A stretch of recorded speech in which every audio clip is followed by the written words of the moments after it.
Hey everyone, welcome into the live stream. This is Josh with the Big 3 IDP podcast. We're going to be starting the episode here in just a minute. We wanted to give you all some time to trickle in, get those questions ready. If you watched week one, and like many of us out there have questions about what you saw, what you should make of the action from week one, and what you should do for week two. We're going to be answering those live on the pod in addition to doing the week one recap. So get those questions ready. We're going to finish up our prep and we'll start the episode here in just a minute.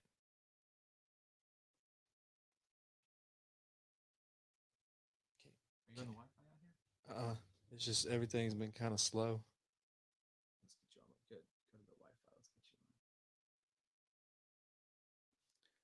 Just keeps loading and loading. There you go. I don't even know what this is. This must be attached to the Wi-Fi. Yeah, the computer, because it actually has. Do you have a range booster out here? No, we hardwired that router. Oh, that's right. Over there, so it's hardwired. Nice. All right, so see how we sound on that. So go to our Twitter.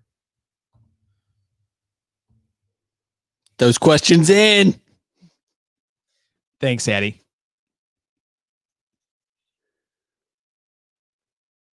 Gone how we sound. We sound okay? We're not too blaring. Last week we were really loud. We apologize for that, listeners. Hey, Josh, can you hear me? The arsonist has oddly shaped feet. Yeah, you sound good. Sound good, Eddie. We're good. I don't know what happened last week. That was weird. We apologize. We're testing the levels a little bit because we were very, very loud on last week's live stream. So we apologize to everyone out there who got their eardrums blown out.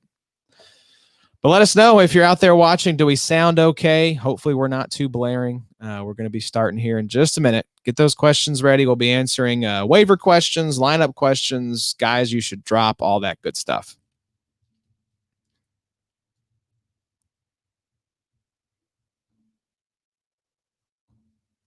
Hey, Camp Gloves. Welcome, baby. Is Camp Gloves in there? Senor Gloves. You know where you can be. If you're watching on Twitch, we appreciate you not calling us the C word. That's their right. Yeah, that's true. Their right. That's how they welcome you to the community. Yeah. All right, Addie. How you feeling, baby? You got your prep? Hey, we got a lot of stuff in here, boys. Loaded full of stats. Woo! Gonna be good. You just got a PFF subscription just for the pod. That's right, I'm elite. You do not get to write that off, by the way. We should share that cost, shouldn't we? No, we absolutely shouldn't. Your credit card came out, and there was a reason for that. All right, you boys ready to get this thing going? Let's get her going. All right, here we go. We are going to hit record on old Rhodey, and we are going to roll. Y'all's phones on silent. Do a little last minute check here. No. Yeah, exactly. Buzz, buzz, buzz. All right, here we go. Let's make sure. Okay, here we go.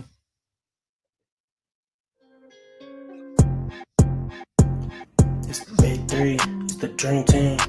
Adam, Bobby, Josh, you got the news feed. It's the big three. It's the dream team. Big 3 IDP. Let's go. What's up, you diehards, you degenerates, you lovers of defensive football? This is Josh Raymer, and we are back with another episode of the Big 3 IDP podcast. Saying hi to all those babies out there in live stream land. If you're watching us on Periscope, YouTube, or for some reason Twitch. I know we do have Twitchers out there that watch us, Addie. We're coming for Twitch. That's right. All the youngsters out there, we're trying to capitalize on that with this podcast. So welcome in. It is a beautiful Tuesday night here in Bowling Green, Kentucky, and we are still basking in the afterglow of week one football action. And I am joined in the Sode Shack tonight by two gentlemen who partook in just about every second of that action, if I had to guess. To my right, Adam Markham. To my left, Connor Raymer. Gentlemen, how are we this evening? Doing great. Everything's in its right place. We got football back. Feel right, boys. I was laid up sick all weekend. You were. It was very sad. We usually get together at Connor's house and watch the games, and very sad. You were right down the street, a stone's throw from Connor's house, but it felt like you were on the opposite side of the world. Yeah. We were watching you. We were watching you through know your you window. were. So I can feel you. You were like, you weren't sick He either. doesn't so you look need to that come clean sick. right now. I was laid up. You know I was. Adam has corona. That's what we came here to tell you all, and the show is off. So. I do have Rona. So, but the NFL was great. I mean, I could have had a just NFL coma from like 8 hours of just sitting there and just soaking it all in.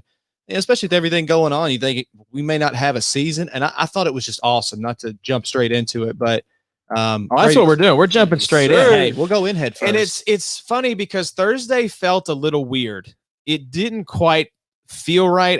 Adam and I were talking about this after the show. I didn't know if it was because of what's going on in the world, just being a new dad, how my kind of life priorities have shifted. But I was like, I'm going to pay attention on Sunday to how I feel to games being back on. And boys, it felt so good. It felt more normal. It felt more normal. It felt right. It was very overwhelming. You forget no preseason to kind of ease you into this, no college really. Yeah. You're just jumping in, honestly, to like 13 games on Sunday. Yeah, NFL still doing the dumb thing where they have 10 games at the noon and then so stupid. Only 3 and at the 3:15 mark. And also they were like the games that I really wanted to watch. It was like Kyler versus San Fran. I wanted to see Joe Burrow's debut, and obviously the game of the week, Tampa Bay and New Orleans. Spread it out, NFL. Spread it out, guys. How have they not figured this out yet? It's very frustrating to still be living in a world where we have to have the witching hour, as it's known, Connor, with like 8 to 10 games simultaneously coming down to the wire and trying to get multiple quad boxes going. And they try to get too cute with a lot of these openers where it's like, hey, let's do the doubleheader Monday night game. And that's awesome. But again, people would rather see that shifted to a nice 3:00 game where it can kind of stand there on its own.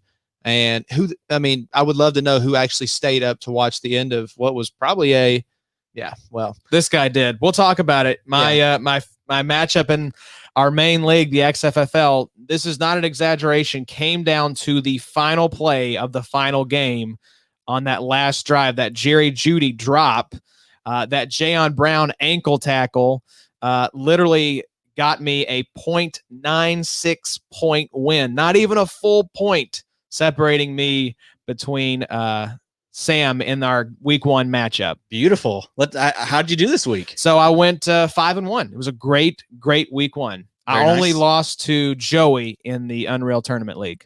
Beautiful. I went total. I went 9-3. I was going to say, I've been telling people you're in 12 leagues, and that felt like an exaggeration, but that's true. It's true. So I went 9-3. Me and Johnny made about $37.50 on DraftKings. There you go. Obviously didn't invest that much, but we 4x'd our money, our investment. So listen to DF Triple S. But yeah, great start. 9-3. Made some cash. I'm in the zone this year, Josh. You're locked in like I've never seen it before. I am locked in, baby. It's arousing. It's frightening. I'm really scared of what's going to happen this season, if we're going to survive, or if Markham's expanding aura and consciousness is just going to consume us. For the year of Addy. It's that year 2 leap. So I put it out there and asked, how did some of our babies do in fantasy? Andy Erickson, co-host of Bless the Knees, says, I don't want to talk about it, Josh. I did beat Andy in the listener league. Sorry, Andy. DJ Cowtown, one of our favorite babies, 3-6, LOL. Hang in there, guys. It's only going to get better. Just stay listening to the big 3. Oh, Boo Bam chiming in. 3-2, 2 losses, had the second highest points in the league. That's how it goes. That's how it goes sometimes, man. Sometimes you're the second highest scoring team, and you just so happen to play the first. Week 1's wonky. I could easily be 3-9 next week. So we'll see. Hope for the best. Stick with us. We'll hopefully help you uncover some gems. That's right. So, Connor, welcome in to your first recap pod of the season. How you feeling? Any butterflies? Any nervous energy here? No, not so much. Great to be here. What's up, YouTubers? Hey, what's up, dude? I am hip, in case you were wondering. Hey, kids. What's up, fellow kids? I'm a certified kid. Yeah. No, I feel great. Like I said, getting week 1, I think Adam hit the nail on the head. It's it's one of those weeks, not only where you can look at the games, but just the fantasy performance that goes with it. It's just every NFL fan knows this. It's not a real representation of what the rest of the season will be like. So take some of it with a grain of salt. I think there were some solid takeaways, but don't tilt. Yeah. Don't go too crazy. Now, don't just sit on your hands and be like, oh, I'm not going to overreact I'm not going to react at all to week 1. You still got to react, Daddy. Got to react. But it's got to be a measured reaction. That's what we're going to help you sort out. If you didn't react a couple years ago, you missed out on Tyler Boyd, Phillip Lindsay, Alvin Kamara. Right. Raheem Mostert last year. That's right. Stuff at the beginning does matter. It does, but you shouldn't get too crazy with everything that happens. That's what we're going to help you figure out. What in the IDP world should you be paying attention to? That's what we're going to hit on, guys. And we got a lot of games to talk about. Should you trade Marcus Maye for Aaron Donald? Maybe. We will talk about that. Marcus Maye, perhaps the star of week 1, along with a certain Miami linebacker that I wasn't sure was a must start. So, Connie, how did you do in your leagues this year? I don't want to, Connie's first year in IDP. Skip past that. How'd you do in the listener league? It's okay. If we want to skip past that, we can totally skip past that. But I lost my IDP debut, so that wasn't great. Didn't have a very strong performance, but we're looking, as in the words of Belichick, we're on to week 2. Sure. On to week 2. Fantasy-wise, it was a beating. I was one of those kind of opposite situations that Markham was talking about. I think I finished up all told like 1-4. So all right. With the Colts losing on top of that, to be so upbeat, I feel like I only come on here when I'm just about ready to jump off a cliff. That's true. We do have you on at very sad moments. Yeah. How you boys feeling? It was just a really poor effort in week 1 from the Colts. I'm not gonna abandon ship yet. And I'm not going to take the victory lap yet on Phillip Rivers, but that arm looked hella shot. I'm not going to try to sugarcoat that. Now, past 20 yards, I should say. Inside 20 yards, like close to the line of scrimmage, he looked great. He's got great command of the offense, but poor mechanics with dwindling arm strength and kind of that gunslinger mentality led to some really bad passes. Yeah, I mean, he put you on some bad spots there. 2 interceptions. Yeah, it was not a great debut in terms of what I was fearing from Phillip Rivers, which was, I can squeeze that ball in there, except I have a 39-year-old arm instead of a 25-year-old arm now. So it was exactly Phillip Rivers. It was Phillip Rivers. Yes, they are who we thought they were. That's what you got, and I think that's what you have to be willing to go with. And there were some good in there. I saw a lot of people looking at some of the film today with him and some of the throws he made that Jacoby just didn't really take last year because he was so nervous about making turnovers. But I covered their game and recapped their game with Jacksonville. So we'll hit on a lot of I thought there were some nuggets in each game I think we can all take away from and try to catch, some of the obvious stuff of who's actually, playing up to snuff, who's not. And the defense, I mean, especially from an IDP perspective, not a great day on the defensive side either. No. Chenault was running just over some of those Colts players. I saw the tweet that I think it was you retweeted. Laviska actually didn't go to the ground. Yeah. On any of his 3 catches. Any of his catches, right. Yeah, he's a hoss. Ran somebody over, went out of bounds. That one play where he was like gang tackled by 6 or 7 guys, it seemed like. Darius Leonard was in that mix. Yep. But yeah, couldn't get him to the ground. Couldn't bring him down. So I am a little worried that the team that is supposedly tanking for the number 1 overall pick just beat us in week 1. I don't think that bodes well for, our ability to win the games that we should win this season. But I'm not sounding the alarm bells yet. I think I've said all along, 9-7, 10-6 feels about right for this team, but the margin for error, it's a lot thinner now than it was. Yeah, you got to be patient. They may have not been taking them serious either. They have a bad habit of that. Frank Reich teams do, unfortunately. They love to play to the level of their competition. We'll get up and we'll play the Chiefs super well, and then we'll go into Jacksonville and get stomped out by a team like Josh said. They're intentionally trying to tank. And I get it. They're professionals too. Guys are definitely playing for jobs. The players are playing to win. Make no mistake. You can't make a division game. Yeah. Yes, exactly. It's a divisional game. These guys know what's Minshew happening. wants to win. He wants to win. His career's on the line. He knows this is essentially a tryout for, okay, if we do get this number 1 spot and they take Trevor Lawrence or whoever, that I'm likely going to be fighting for a backup job somewhere. So everybody's putting out tape. Everybody's interviewing. Some nugs here and there, but a game to pretty much forget for the most part. But I'm excited to recap that one. Yeah. So before we get into the actual recap, and now that we've talked fantasy, we're going to hit our Code Red and Game Fuel picks just to see how those went. We're going to talk all the games. We're going to get you guys caught up. Like I said, we got a lot of fun stuff to get into. But gentlemen, before we get into that, let's talk a little bit about seasons. We're getting ready to head into what is inarguably the best season, fall. It's coming. I checked this. I asked Alexa, when is fall? And she's like, Josh, fall starts September 22nd. So there you go. Now you know fall is 7 days away. It's a week from today. So you can tell the weather here in Bowling Green, it's starting to get cooler. We've got the windows open in the Sode Shack. Allergies are effing with us. Yeah, we're all really very stopped up with our sinuses, which is great. But aside from that, fall's great. You have cooler weather, football, Halloween. My birthday and anniversary happens to fall in October. So I love fall. It's a great season. But you may be asking, Josh, why are we talking about seasons? Well, life also has seasons. We're all in the season of parenthood right now. We all have children. Connor, you have twin boys. Yep. So you're doubly in the season of parenthood. Correct. There will be times here I will sleep with my eyes open just for like 30-second intervals. So it's not that I'm not engaged, guys. I'm constantly in a state of tired. My two boys, JJ and Bo, they're identical. They'll be 2 years old here at the end of September. So a lot going on, obviously. yeah, a lot. Yeah, Connor has tons. to get the sleep in or he can get it. Yeah. Addie, you have Salas is like 3. Got a 3.5-year-old. You know, That's right. That's a full-time job. Got an actual full-time job. Then we're doing this. So yeah, That's right. We got a lot going on all the time. That's right. So there are seasons in life. Interests and hobbies and passions come and go and change as our lives change. And I say all that because, guys, we have to share the news that our beloved IDP Bobby Reynolds, his season in life has changed. And so in this new season, Bobby is stepping away from the podcast. And so we wanted to tell you guys here on the show, Bobby is still here in Bowling Green. He hasn't moved off, but just based on his obligations with his family and his work and his church, he's not able to put the time into the podcast that he wants right now. So he is taking a step back. Connor will be his replacement moving forward now on the recap and the preview shows. So you'll be hearing a lot more of Connie moving forward. And of course, we love Bobby. We hope to have Bobby into the Shack whenever he's available in kind of a recurring guest role. So Bobby's not going anywhere in our lives, but for the sake of the show, he is going to be stepping back for a little bit, Addie. Yep.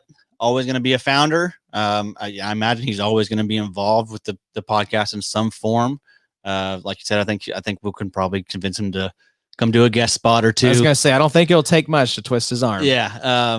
But yeah, we love you, Bob. We respect any decision he makes. And that's right.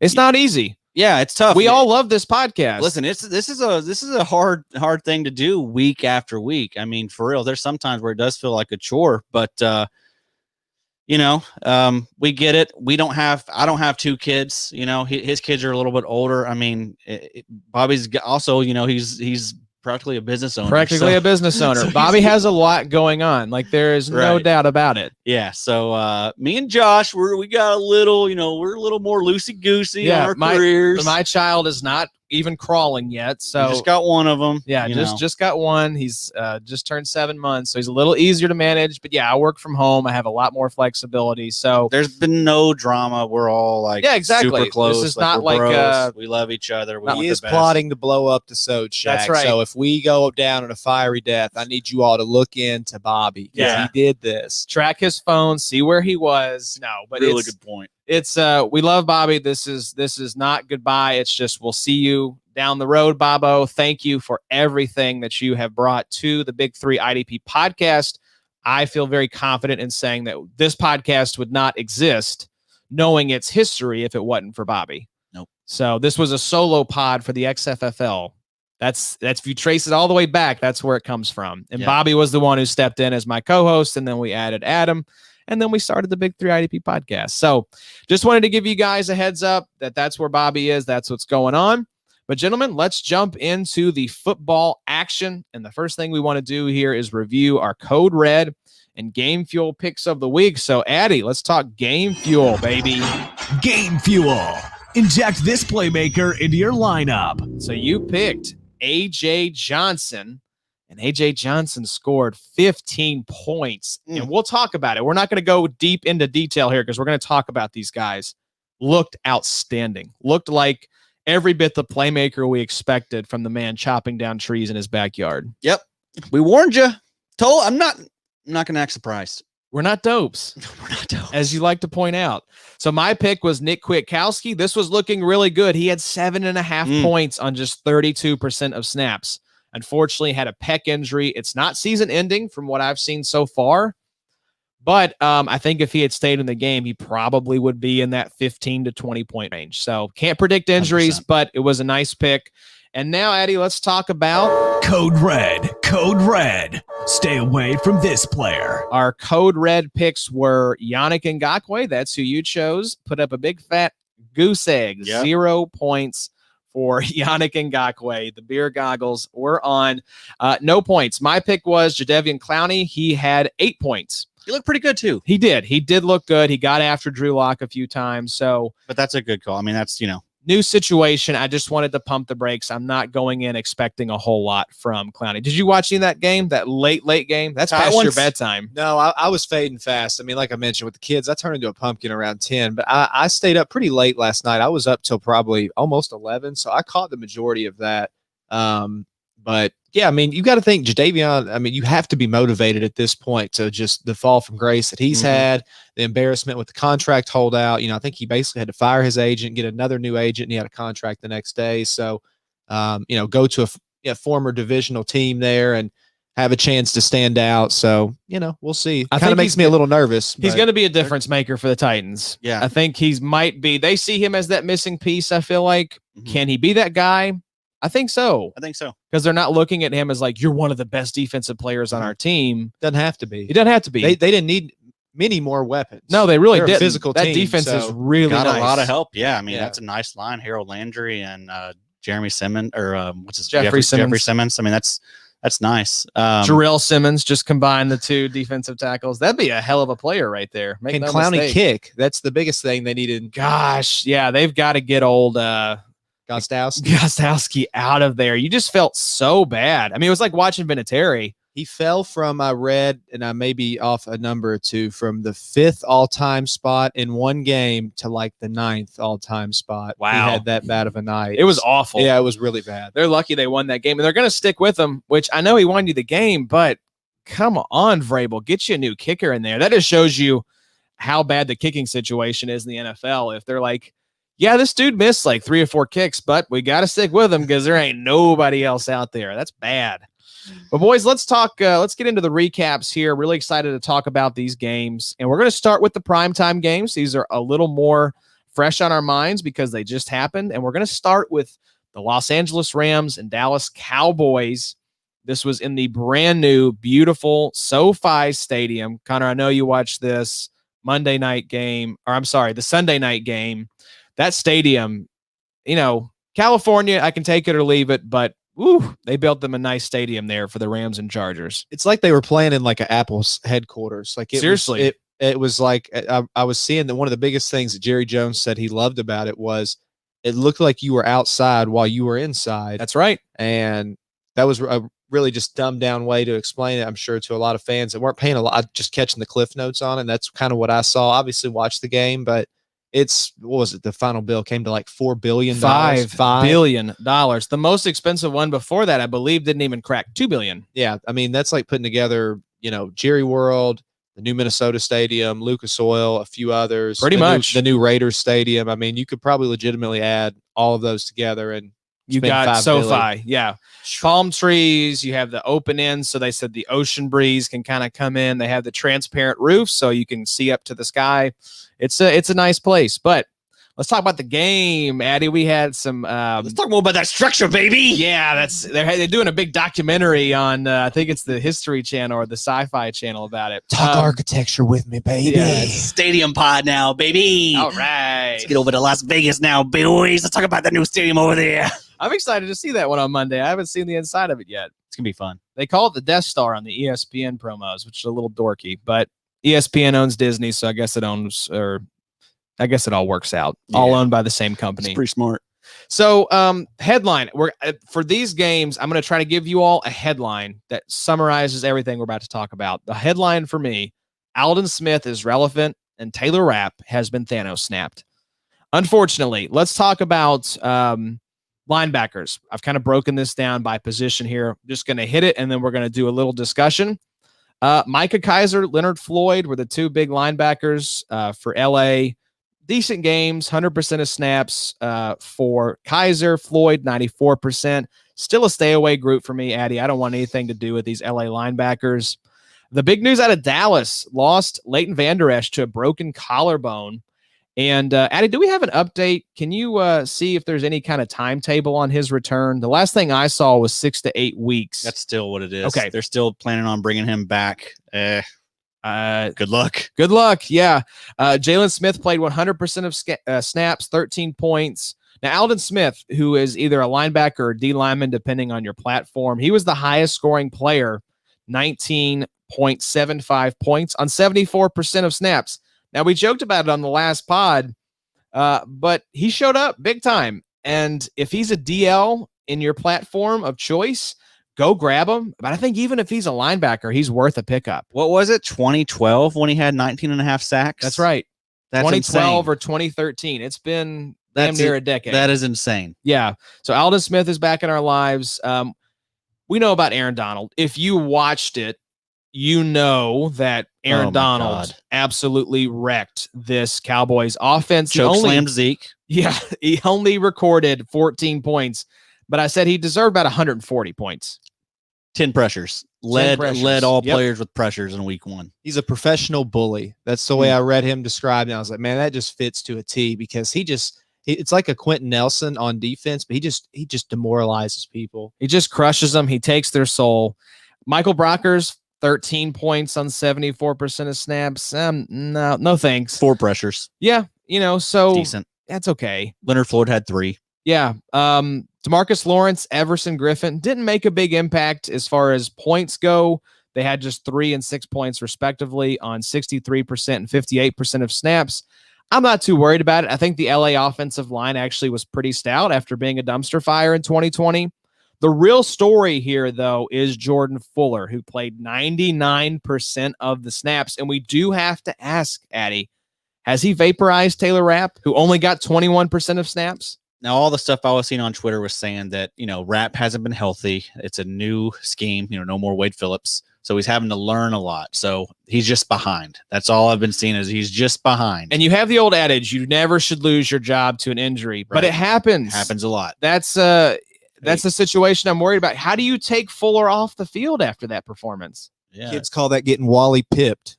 That's true. There you those of you go. at home. Hey. Is it a wrap? Yeah, That's a wrap for Taylor Rapp. Hey. I like what you did there, Eddie. I do think, you're just going to sit back there the rest of the pod, I do think that this is one of those situations where you have to worry about Rapp relinquishing that role and never getting it back. John Johnson was quiet, just 5.5 or 5.25 points, but played 100% of snaps. He'll be fine. Xavier Woods played 100% of snaps for the Cowboys, 11.25 points. Darian Thompson outscored Woods on just 79% of snaps. This isn't a pond I'm looking to fish in, though. The Dallas Cowboys safeties, no thanks. No. So let's keep it rolling here, boys, and talk about the opening Monday night game. This was between the Pittsburgh Steelers and the New York Giants. The headline: Blake Martinez could be your IDP MVP for this 2020 season. I'm with it. He is it as far as the New York Giants defense is concerned. But let's talk about Pittsburgh first. Holy crap. We said this might be the best defense in the league. I think it definitely is after watching week 1. They sent Saquon Barkley to the sunken place, from which there was no return. At one point, he was in negative rushing yard territory. Yeah, he was getting frustrated. You don't see that out of him a lot. Yeah, it was, I think he had 19 rushes for 6 yards or something like that. Yeah. Our line is so bad, is it not? They're not they're good. bad at pass blocking. They're bad at run blocking. It's like, Daniel Jones can't get time. You're getting Saquon beat up. It's just, I'd be flustered too. What do you have to do there? Yeah. Teams are going to sell out to stop him for sure. Absolutely. Linebackers, Vince Williams, on 59% of snaps went absolutely bonkers, 19.75 points. He has those weeks. He does. He's a big play type fella. Yeah, he was linebacker 4 on the week. Wow. Bud Dupree was a solid option, 12.25 points on 85% of snaps. Devin Bush played 100% of snaps, only scored 9 points. TJ Watt, 10.5 points on 84% of snaps. I'm still 100% confident in Devin Bush. TJ Watt, again, don't overreact to a lower than expectations week 1. That's still a nice output from your linebackers. So, but Blake Martinez was the headline for me. 18 points, 100% of snaps. He's as much for of a lock for the top 12 as anyone at the position. And then everyone else for the linebacking core for the Giants was absolute garbage. So no reason to really talk about them outside of Blake Martinez. A couple other guys here along the defensive line. Dexter Lawrence, nice game, 15 points, 47% of snaps. Hayward was a little quiet, 9 points, 74%. I still want Hayward over Dexter Lawrence. Hayward just got that big contract, so we know he's going to be fine there for Pittsburgh. Leonard Williams racked up 21 points on 69%. Nice. Of snaps. But no, Addy, I'm not trusting Leonard Williams. We've been down this road before with Leonard Williams, and I'm not getting sucked back in. I've had my heart broken one too many times by Leonard Williams. Is any kin to Leonard Washington? No, I wish. He probably would be more consistent if he was. Tyson Alualu, Stephon Tuitt were fine at defensive end with 13 and 11 points. Meh. Tuitt had 80% of snaps, so he's a fine flex start. We talked about this in the AFC North preview. I'm not looking at Alualu. The safeties, Terrell Edmonds, he won the kind of battle between which safety do you want for week 1. Had 12 points on 100% of snaps, while Minka had a down game with just 3 points on 100% of snaps. But this first week, it's important to mention we want to know how guys are being used. So 2 players getting 100% of snaps, that's what we want to know. That's the important takeaway. And we knew this. Yep. We knew Edmonds had the safe floor. Yep. Minka is big play dependent. We saw that play out here. We should not be surprised. Question, Addy. Jabril Peppers, 98% of snaps. Scored 8.9 points. What's going on there? Is Jabril just not as good as what we thought? Not great. And I think some of those points came off his return yardage. I think they used him in the return game. Are they still using him in that role? They did. They are now. I don't think they used him as much last year. But yeah, not the debut you were hoping for, especially with no Xavier McKinney. But Jabril Peppers did not have any type of talent like Blake Martinez in front of him last year. So not someone that I've ever been that high on. I don't think he's that good. But we'll see. I think he's worth a hold. I'm not dropping him. But I'm adjusting expectations. I think you expect I don't think he's going to be like a top 10 safety, but I think he should be like, top 20. Yeah, I agree. So we got a question here, jumping back to the previous game from Boo Bam. I'm going to throw it up on the screen for y'all. Is Rapp worth a hold, or do you think Fuller keeps the job, Addy? Yeah, you got to hold Rapp. I mean, I think, all 3 of those guys could be used. But, yeah, I mean, Rapp, I thought Rapp was pretty good last year. I agree. I'm not dropping him yet, but I am seriously worried. I'll say that. Yep. So I think hold on to him. All right, let's move to the late game, Connor, so you can give us your takeaways before you drifted off to La La Land. I'm proud of you, though, for making it through to 11 o'clock. Usually if I text you after 9 p.m., I'll hear back from you in the morning. It's curtains, but it is the best built-in excuse. You can just always be like, yeah, I got twins. I was asleep, or it's true. Something else. It's true. You have an excuse Sometimes for it is everything true, now. though. Yeah. But yeah, a lot of the times I have been over here, just eyes just glazed over. I think every time you've been over here, by the time you're out of here, you're like a zombie. So. Yeah. That's been life the last 2 years, like right out about it. So yeah. I don't think it's going to change either. No, that's what I hear. So they're going to stick with us, I think, past these last 2 years. So not cool. Hey, let me touch on the scoring that we're kind of using. Yes, please, Addy. Okay, so kind of big play. Sacks are worth 5. Hits on the quarterback are worth 1. Tackles for loss 3. Interceptions are 6. Fumble recovery is 3. Forced fumble is 4. We do get return yardage. Safeties are 4. Assisted tackles are 0.75. Solo tackles are 1.5. Passes defended are 2. There you go. Yeah, I would classify our scoring as big play. Yeah, I mean it's not there are some like big play leagues out there where which you are get absurd. 12 points for a sack. That's a little insane. Little too much. Big tings too. That's Yes, big sir. play. That's huge play leagues. So let's talk Denver versus Tennessee. Headline: whole ass trees and offenses don't stand a chance against AJ Johnson. Addy, Love you, AJ. he was felling some trees on this Titans offensive line. 15 points, 100% of snaps. We told you going into this game he was locked in, and this game absolutely confirmed that. He didn't just look like he was filling the role, Addy. He looked special out there. You saw that celebration too, right? Remember? I'd forgotten about it. I forgot they did that raptor. I did not see this. That little claw. That's a raptor. That's a dinosaur. Oh, Can we see that one more time? It's like I don't know what he's out there doing. You notice him doing that stuff out there a lot? That's also like That's what they're T-Rex doing arms too. That's AJ Johnson. That's his move. Should we go Alexander Johnson? Do we have clarification? What does he call himself? What is his Twitter handle? I don't know. I We call need- them both. Yeah, I go AJ typically, just a little easier, but yeah, he was great. You know this going in. He was Addy's Game Fuel pick of the week. Jeremiah Atachu, 12.25 points on 74% of snaps, but he was third behind Josie Jewell, who played 98% of snaps. So Jewell is the guy alongside AJ Johnson. Only scored 9.75 points. I'm taking AJ and staying away from the rest of this linebacking core. I knew you would love that. Harold Landry had 9 points. Jayon had 8.25 points. Jayon played 100%, while Landry logged 97% of the snaps. Connor, did you see Rashaan Evans throwing hands at Jake Butt and getting ejected early from the game? I did. I just never got that. And even at like a smaller level, the guys do that at every level, and especially week one. It's like it's instinct to throw a punch. I get it, but I've never understood punching a helmet. Yeah, It's just a great way to break your hand. Yeah, you work so hard all off season. You're already just getting beat to death to play the game in general, but you're definitely going to get ejected. You may not be able to play the next game. And like Josh, you just mentioned, you may be playing with a club on your hand, That's if right. not worse, the rest of the year. So it's just dumb. But again, it's a trickle-down effect, in my opinion, especially even with some of these shortcomings we've seen with some of these guys on different teams of no preseason, right? We've always kind of teased this idea of what if we just did away with the preseason?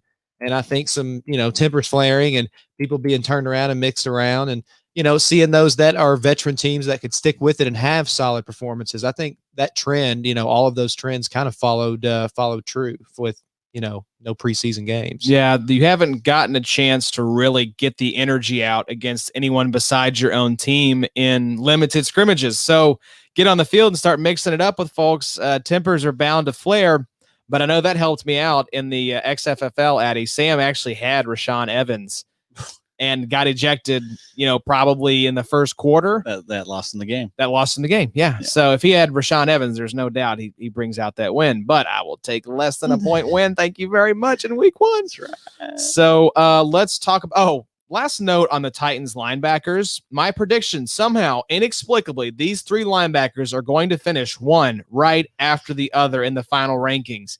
That's just how it feels. I can never really differentiate these guys. And I think come the end of the year, you're going to see it play out in the rankings that they're just right there. They're all about the same. They're all probably like fringe LB2, LB3 guys. So defensive tackles, Jarrell Casey and Shelby Harris were nice at defensive tackle for the Broncos with 11 and 10 points. On the other side, Jeffrey Simmons also scored 10 points on 76% of snaps. We've talked about him a lot this offseason. He's going to be really good at defensive tackle for the Titans. No Denver defensive ends of note. We mentioned it. Clowney had 8 points. He did play 80% of snaps. He, in my mind, Addy, tell me if you agree, remains a flex-worthy option. Yep. Not a guy I'm looking at, though, in my one or two defensive end or defensive line spots week in and week out. Agree. Right. He should be your probably third option. Justin Simmons, little quiet, 7.5 points, but played 100% of snaps. Kevin Byard came through with 17.75 points on 100% of snaps. We know he's good, but what do you do with Kenny Vaccaro? 13.25 points on 100% of snaps. He was one of three guys to do this for Tennessee. Byard, Kenny Vaccaro, and Jayon Brown. What do you do with Kenny? He's going to be out there. I mean, he's going to have those weeks, where he puts up solid tackle numbers. He'll probably be the more consistent of the two. but he's not someone he didn't have the high upside. I agree. I want Byard just because of the higher upside. Right. But if you need a nice bye week fill in, he's solid and he's safe. That's right. He has a really nice floor. I don't think he's going to crap your team that often. So, Connie, let's get into it. We talked about it a little bit, but let's just go ahead and get it out of the way here with a couple fart noise. I know you can't hear it because you don't have the headphones in right now, but I'm hitting us with the fart noises for the Colts Jaguars game. So let's talk about the recap. Hit us with your thoughts as a Colts fan on what happened there on Sunday. It was ugly. It's like just the Stephen A. just pain meme, just thinking about that game. Yeah, because you'd heard just so much about, oh, this Indy O-line is this, and this Indy D-line is this, and you've got a guy that can do what Jacoby couldn't do, and last year was a throwaway year. So there's just so much unknown. And then you talk about the wrinkles, no preseason, everything else. There's so much to get to. But the word of the day with the Colts against Jacksonville is underwhelming. So our guys that played 100% of the game, those guys, we're talking about Darius Leonard, Malik Hooker, Kari Willis, they all struggled. And especially when you're talking about at least Darius, that can happen if you're Indy and you want to have a chance. So that was my big takeaway, just talking about IDP with those three guys on Indy. You got to have more from those guys if you want to have a chance to contend. And what's scary is you had an off game, and like we talked about earlier, you had it against a team that was actively tanking, right? That's the narrative, at least. So what happens when you start, again, it's not week one. I'm all about some week one overreaction. I mean, let's really get into that, but that's worrisome. They did have some bright spots there, I thought, on defense. Danico Autry, he had 13 points on 76% playing time. And DeForest Buckner, I was going to ask, what did you think of Buckner in his debut? I thought it was meh. It wasn't bad. It wasn't great. But I think like a lot of guys, guys are going to kind of get their speed. I think we're really seeing that we can't do away with preseason. It's just you can only do so much, barely hitting your same team. So guys like that, I think especially defensive players, guys that especially in new roles, right? That was kind of the trend I was new talking roles, about. new teams. New roles, new teams, even if it's a similar scheme, right? And not just no preseason, limited hitting and practice time because of coronavirus protocols. Yes. So he really, how much ramp up has he had going into this season? And what you'll see too, and a lot of guys have already connected these dots, but it will take time, just like offensive players take time to connect with their rhythm. Is everyone knows that Buckner and Leonard should definitely, their relationship should benefit big time of him clearing some space. And Darius, if and when he does actually blitz or try to get in there and put pressure on the quarterback, which I felt like we didn't do a whole lot of. Once they get their timing together, just like offensive players, that will be a problem. But again, decent job.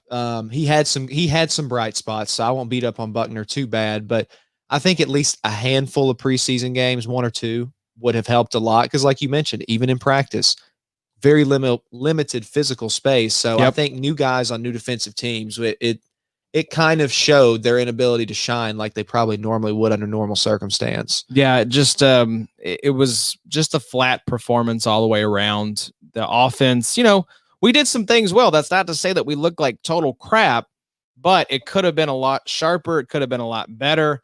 We kind of got pushed around a little bit. So what about those Jacksonville Jaguars? It seems like one of the guys that we mentioned actually on the preview episode, Connie, had a big time week one performance. Tell me about CJ Henderson. So good call on that. So I put here my note for the Jags. I kind of borrowed a page from Josh's notebook here.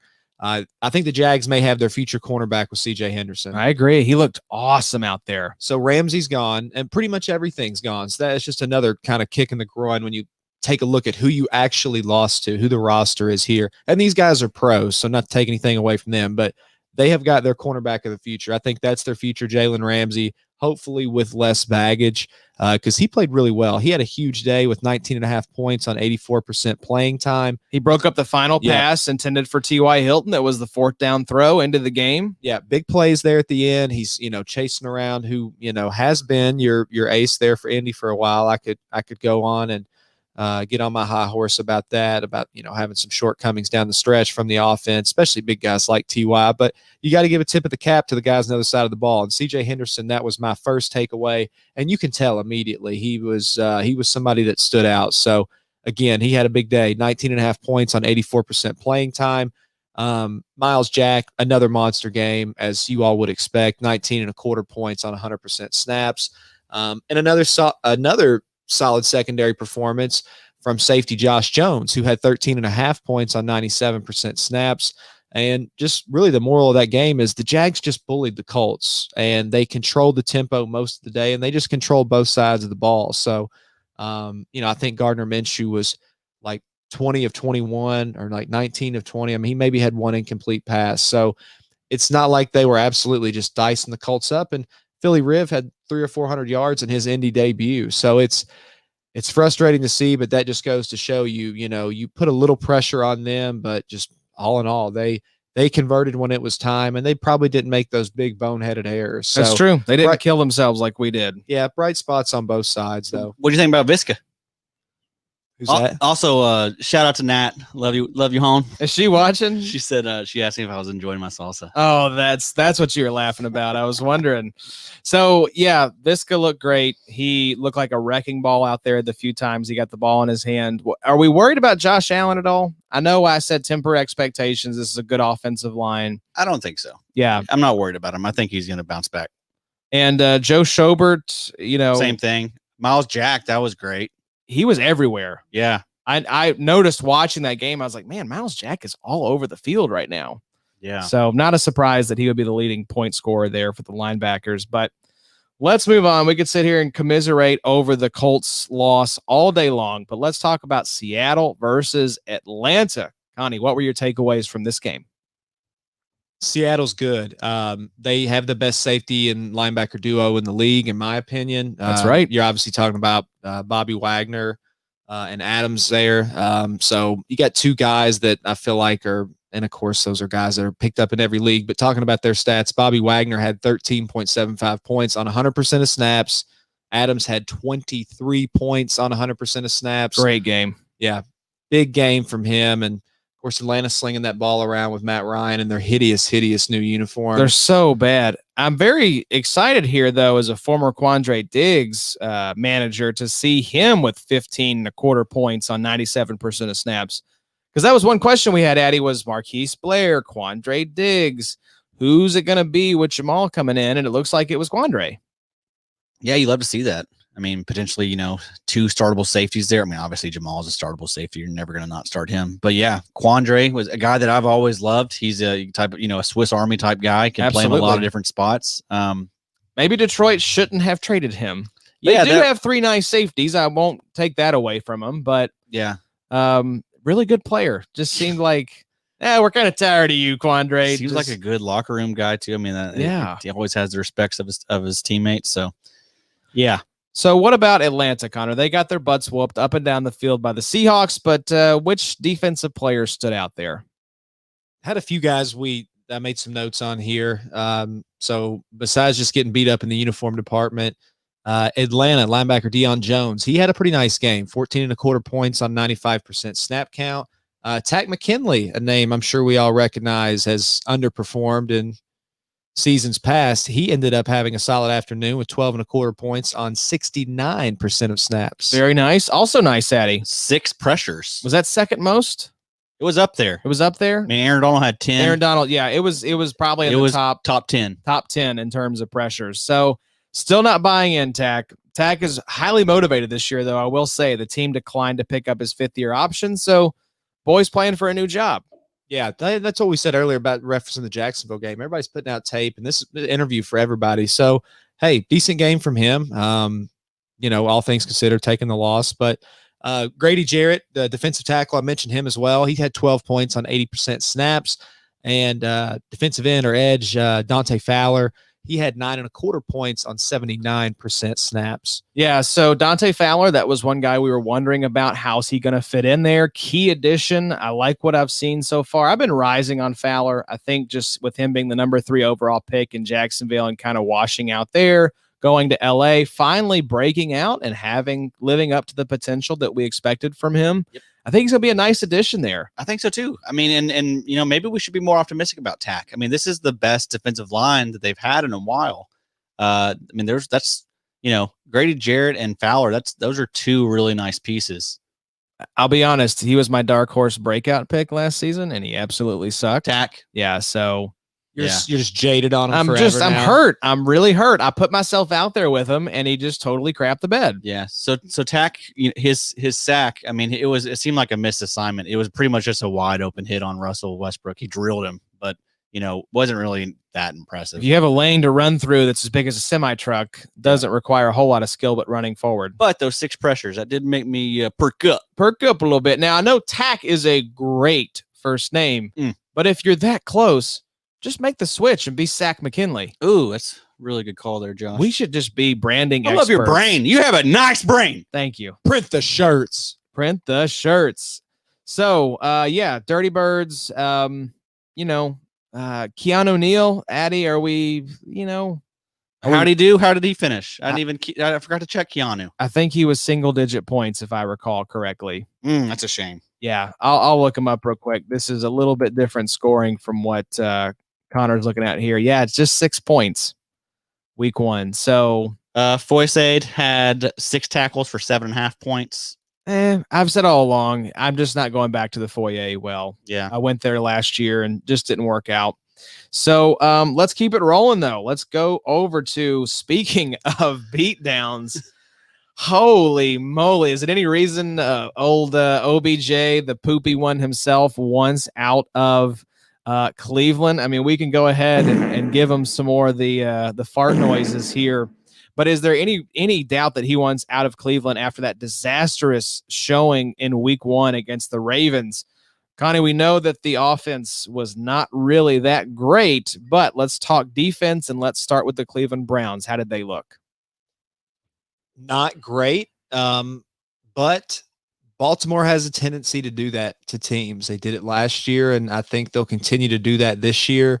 Of course, a divisional game. So Lamar came out and did Lamar things. He had a solid afternoon, but Cleveland had a few little bright spots I pointed out here. So I'll kind of start at the top. Big day from defensive tackle, and I may butcher this. Again, forgive me. I'm new to the IDP scene, so I'm learning some defensive player names. Larry Ogunjobi. That's it. You got it. One. Larry O is what we may just have to end up calling Larry, or Ogunjobi Kenobi. There you go. Even better. You got it. Print the shirt part 2. These brains aren't going to be free for long. You just gonna say how you're doing this while you're still asleep is quite the miracle. Yeah, I'm on autopilot mode, but 15.25 points on just 54.25% snaps. So something to look at there, but is that more fool's gold in your all's opinion, or is that someone that's an emerging star when you talk about Larry O? Larry O has always been in the mix for defensive tackle required leagues alongside Sheldon Richardson. I think he is, Addy, and tell me what you think here as well. I think Ogunjobi and Sheldon Richardson both are startable in defensive tackle required leagues. 100%. Yep. I like Ogunjobi the best out of that group. But both are going to, alternate, probably having big weeks. Absolutely. So it looks like here Denzel Ward, who is a great cornerback in real life, only 4.5 points on 100% of snaps. And then Myles Garrett, Mr. Helmet Puncher, so-so game, 7.5 points on 80% of snaps. So we do have to ask the question, Addy, no concern about Myles Garrett, right? He's going to be fine. No, of course not.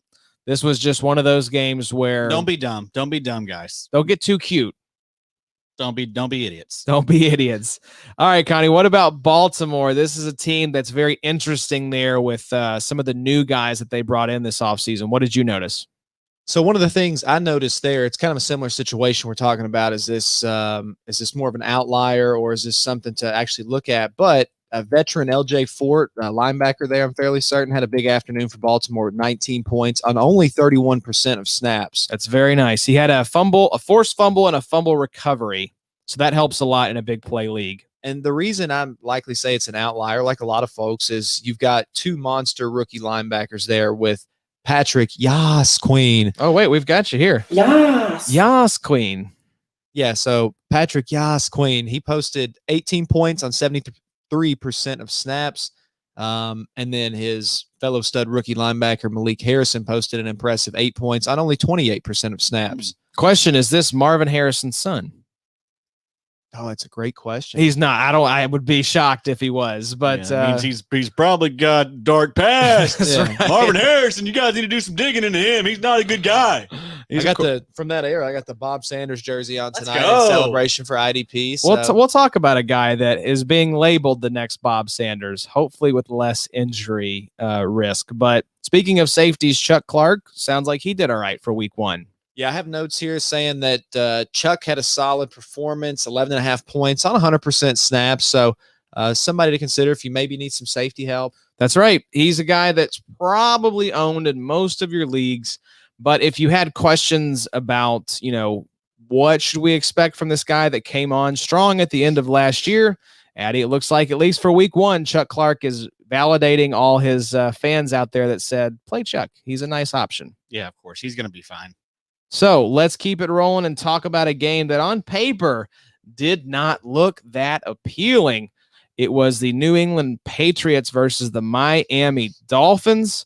Connie Hennis with the take on the dreaded evil empire here in New England.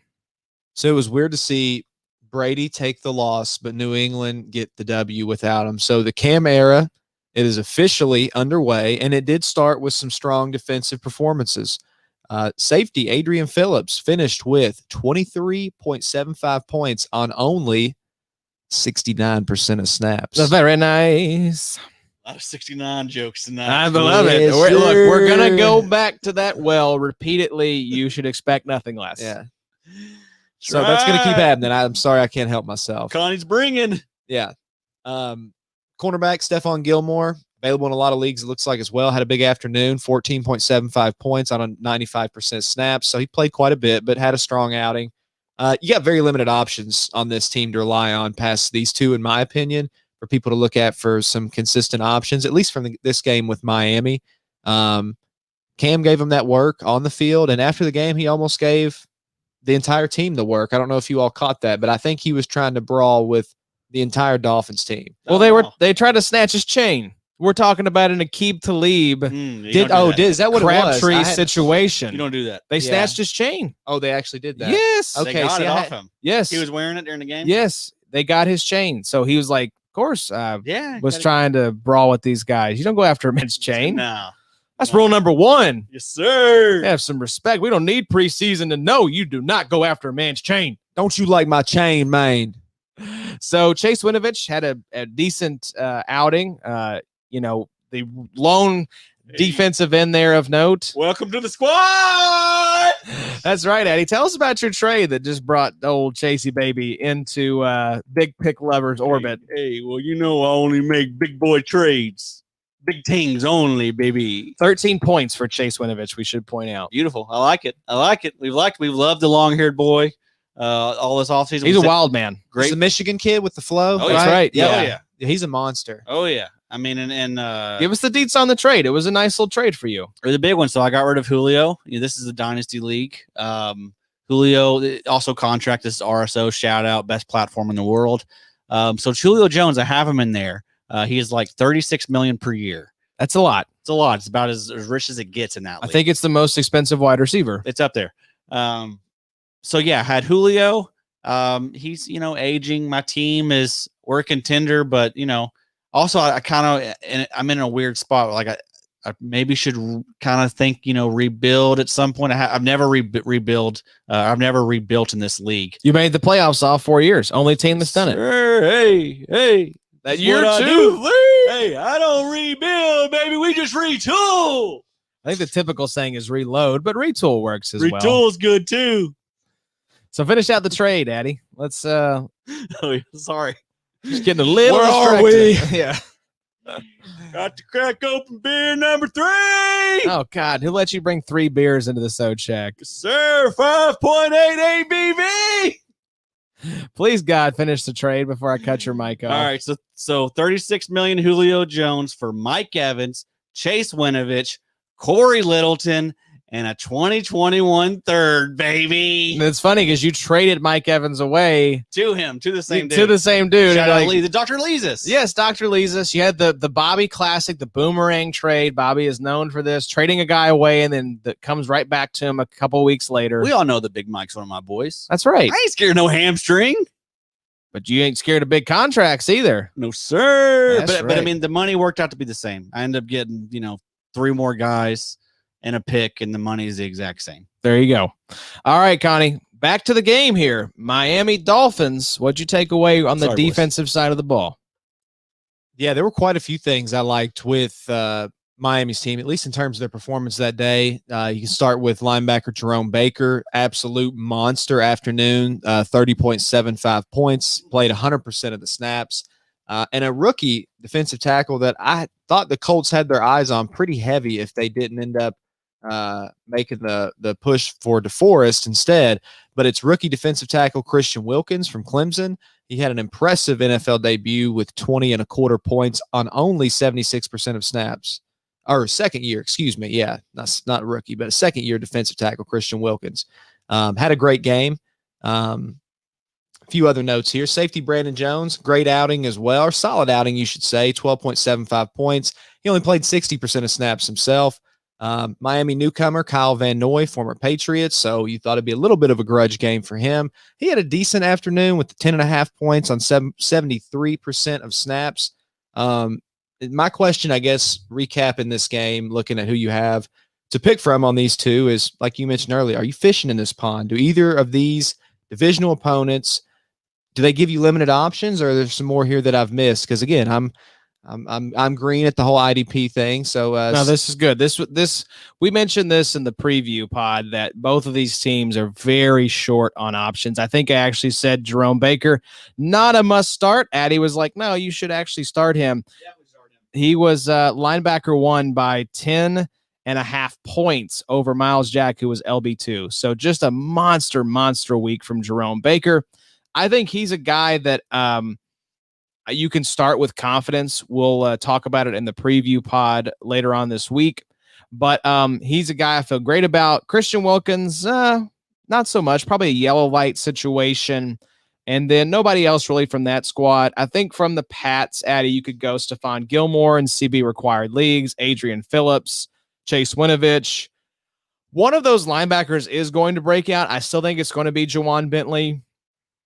Yeah, I agree. Other than that, though, I really don't think that you are fishing in this pond past that. No, 100%, man. I mean, we're enticed, by the upside of Kyle Duggar at some point. But yeah, I do, like you said, I love Adrian Phillips, love Winovich, Bentley, definitely intrigued.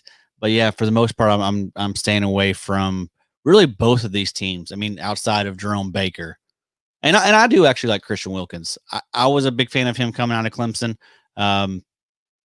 I think he can make a big impact. Also, Shaq Lawson, he kind of disappointed week 1. That's a guy that I've been high on, but I look for him to bounce back and still be solid this year. Yeah. All right, Connie. Nice job. That was your, I believe, 4-pack of games there. And you did a really nice job. I'm very proud. And we're going to toss it over to Addy for some reason to recap his little 4-pack of games. So, Addy, we're starting off with the game of the week. This was the game I was very excited about beyond the Colts crushing, disappointing loss. This is the Tampa Brady Buccaneers versus the New Orleans Saints. Hit us with that recap, baby. Perfect. Addy's time, boys. You're all hostage now. I know. Connor, we might as well leave. This is going to go very sideways. All right. Tampa Bay, New Orleans. Just accent the whole time. And I have to give a shout out to our boy Ben Rowdy at Fantasy Guru, bro, asking for waiver wire targets. Ben, go back to sleep. We are not giving you any information you can use against us. Been thinking over that trade, brother. Yeah, that's right. Ben did send Addy a trade offer that he's mulling over right now. I mean, remember, I'm like extreme LBU right now. You're also extremely hammered. So there's a chance that you could, you're full of salsa and beer. That's so true. who knows what could happen. Salsa drunk. That's a good point. That's a great point. All right. So TB New Orleans. Headline for me. How TF did Tampa Bay lose this game? Breeze only had 160 yards. Michael Thomas only had 17 yards. Emmanuel Sanders had 15 yards. And Kamara only totaled 67 yards. Where did the points come from here? I'm a little confused. Well, I mean, Brady kind of was bad.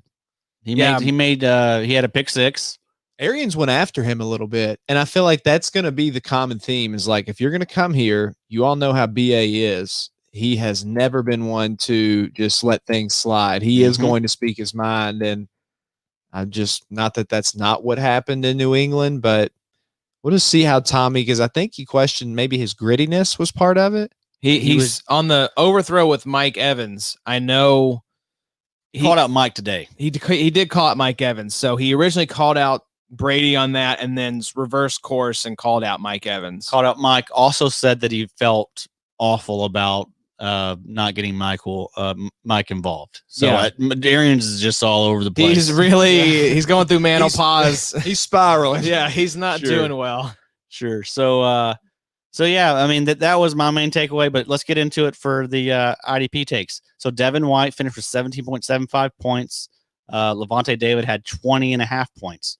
Both played 100% of the snaps, and each finished with 11 tackles. Yeah, I love it, man. This is my baby, Devin White. I'm so excited for him this year, and he looked so very good. In his first game. Absolutely, he's thick.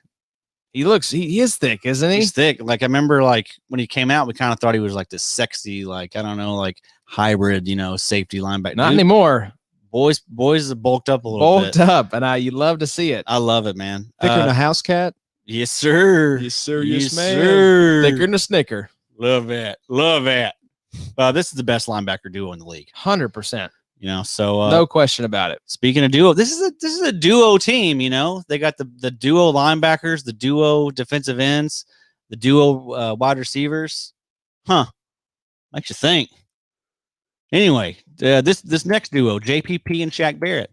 JPP played 95% of the defensive snaps and finished with 13.65 points, registering 3 tackles, a sack, a tackle for loss, and a quarterback hit.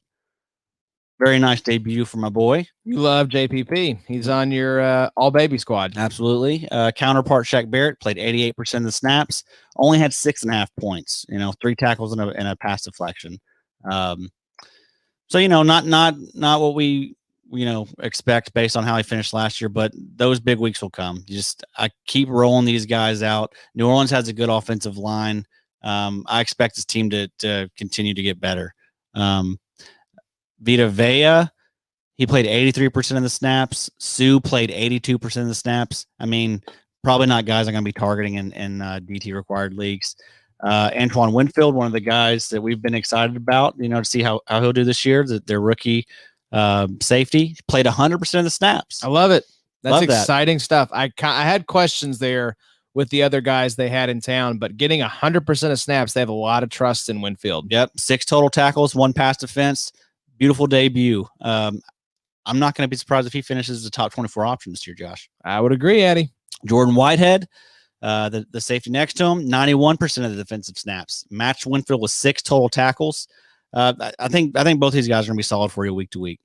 Cornerbacks for this team, Carlton Davis and Sean Murphy Bunning. Both of these guys played 100% of the snaps. I think these are real targets for you in cornerback required leagues. I mean, we know that these are going to be guys in game scripts that are going to be favorable for fantasy. So target these guys, monitor the snaps every week, because I think there's going to be value to be had there. Moving over to New Orleans, Cameron Jordan, one of our favorite grown-ass men, 85% of the snaps, 4 tackles, 1 tackles for loss, finished with 10 points. I mean, just not the monster weeks that we're accustomed to, but those will come. Don't do anything dumb. He's still one of the best in the league. Marcus Davenport was out this week, boys. He was. That was a shame. That's someone that we've been excited about. This is going to be his third year in the league. We're all kind of hoping he takes that next step, but he cannot stay healthy. He cannot. And so you have to begin to wonder, is this guy going to be able to put it together? Yep. So his replacement was Trey Hendrickson. This was a guy that actually I kind of pumped up on the IDP lounge. Shout out to those fellas. Thanks for having me on. But Trey Hendrickson, he always seems to do pretty well whenever he's filling in for whoever's out. So took full advantage. 4 solos, 1 sack, 1 tackle for loss, 2 quarterback hits, and that was on only 55% of the snaps. This was good for 16 fantasy points. I plugged him in quite a few leagues, and I was very, how do you say, pleased. Very pleased. Sheldon Rankins, defensive tackle, 61% of the snaps. Didn't really do much. I don't think he's ever been the same since he tore his Achilles in 2018. It's just hard to see. Yeah, hate that for him.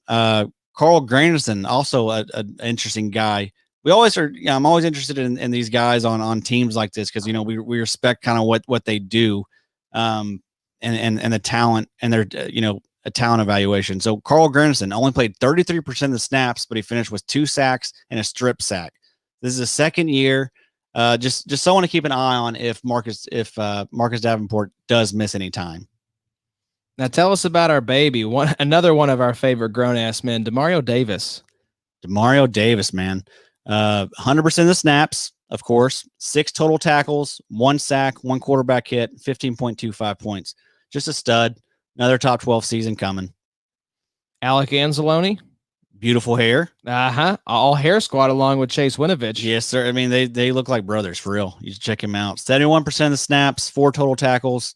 Great hair, but probably not going to be on my radar. Not going to get that roster spot. The drip is important, but it's not that important. Yeah, I mean, the long hair, that's cool, but Need some tats, need a visor, right. Need a good sleeve. Right, he's got the Fabio, the Clay Matthews, That doesn't really do it for not Eddie really, Connor. yeah. Now, as a white dude, if you played in the NFL, what hairstyle are you going with? Are you going just like pure flow? Are you going mullet? Are you going with like the Jack Harlow and getting kind of like the Jerry curl going? I'm going to have it poking out the helmet. Yeah, I'm 100% going mullet. I'm not going to have it. I'm not going to have it too long. I'm not going to be the Chase Winovich, the wind guards. I'm not going to be any of that stuff. No, but I'm definitely going mullet because there's not a guy in the NFL that's rocking a full true mullet right now. You could be that guy. Yeah, man. Someone needs to cash in on that. That was Taylor Lewan and Quentin Nelson. That's your market. Go for that, man. Lean into that. Yeah, that would be huge. You got to get one of those. That screams grit. So if BA is looking for grit, somebody there on the team for Tampa Bay needs to go ahead and get the mullet going. But that would probably be mine. So. Yeah, love that. Janoris Jenkins, let's get to the corners for New Orleans. So Janoris Jenkins played 91% of the snaps, had a huge game, 9 tackles, had a 36-yard pick 6. There we go. 26.75 points. Get you some Janoris. Marshawn Lattimore, 100% of the snaps, only 2 tackles, not someone that you're going to probably ever want to target just because he's so good that they're not going to, Mike Evans only got 4 targets. He got shut down by Lattimore. But I think he only finished with like 6 fantasy points. So not someone you're going to want to pay much attention to. Someone you do want to take notice of, Chauncey Gardner-Johnson, aka Chauncey Deuce on Sleeper. Wait, what? Yeah, Chauncey Deuce, D-U-C-E. Wait, that's his actual name on there? I don't know what's going on, but I was looking for him earlier on there, and that was what was bringing him up. Okay.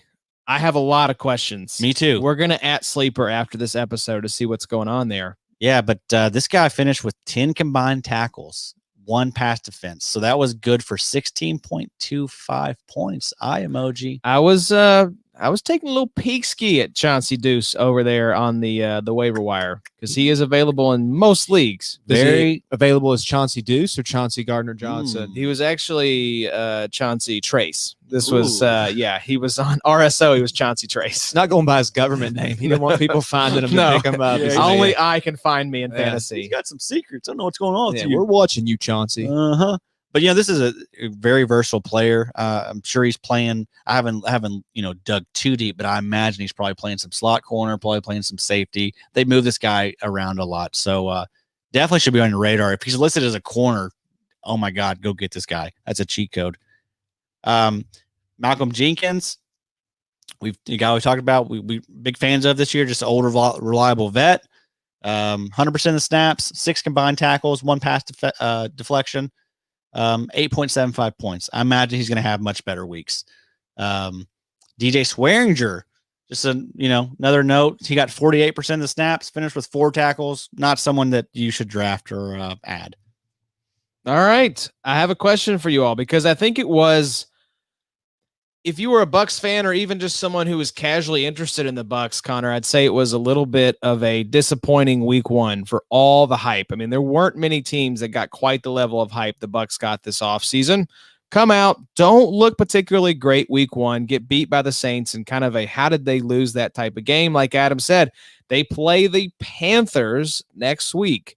Give me a score prediction on the Panthers-Buccaneers game. It is in Tampa Bay. I think they will boat race Carolina. All right, give me a score. Put a stamp on it. Let's go 35-21. 35-21. Yep. Buccaneers. Addy, what about you? This is a team I know you're very interested in and all in on TB12. What's the score next week versus Carolina? And Teddy, man. It's a get right game. Tom's coming. Well, give us a score. 60-4. Oh, okay. 2 safeties. 100-0. 2 safeties. 60-4. I'm going to fire you.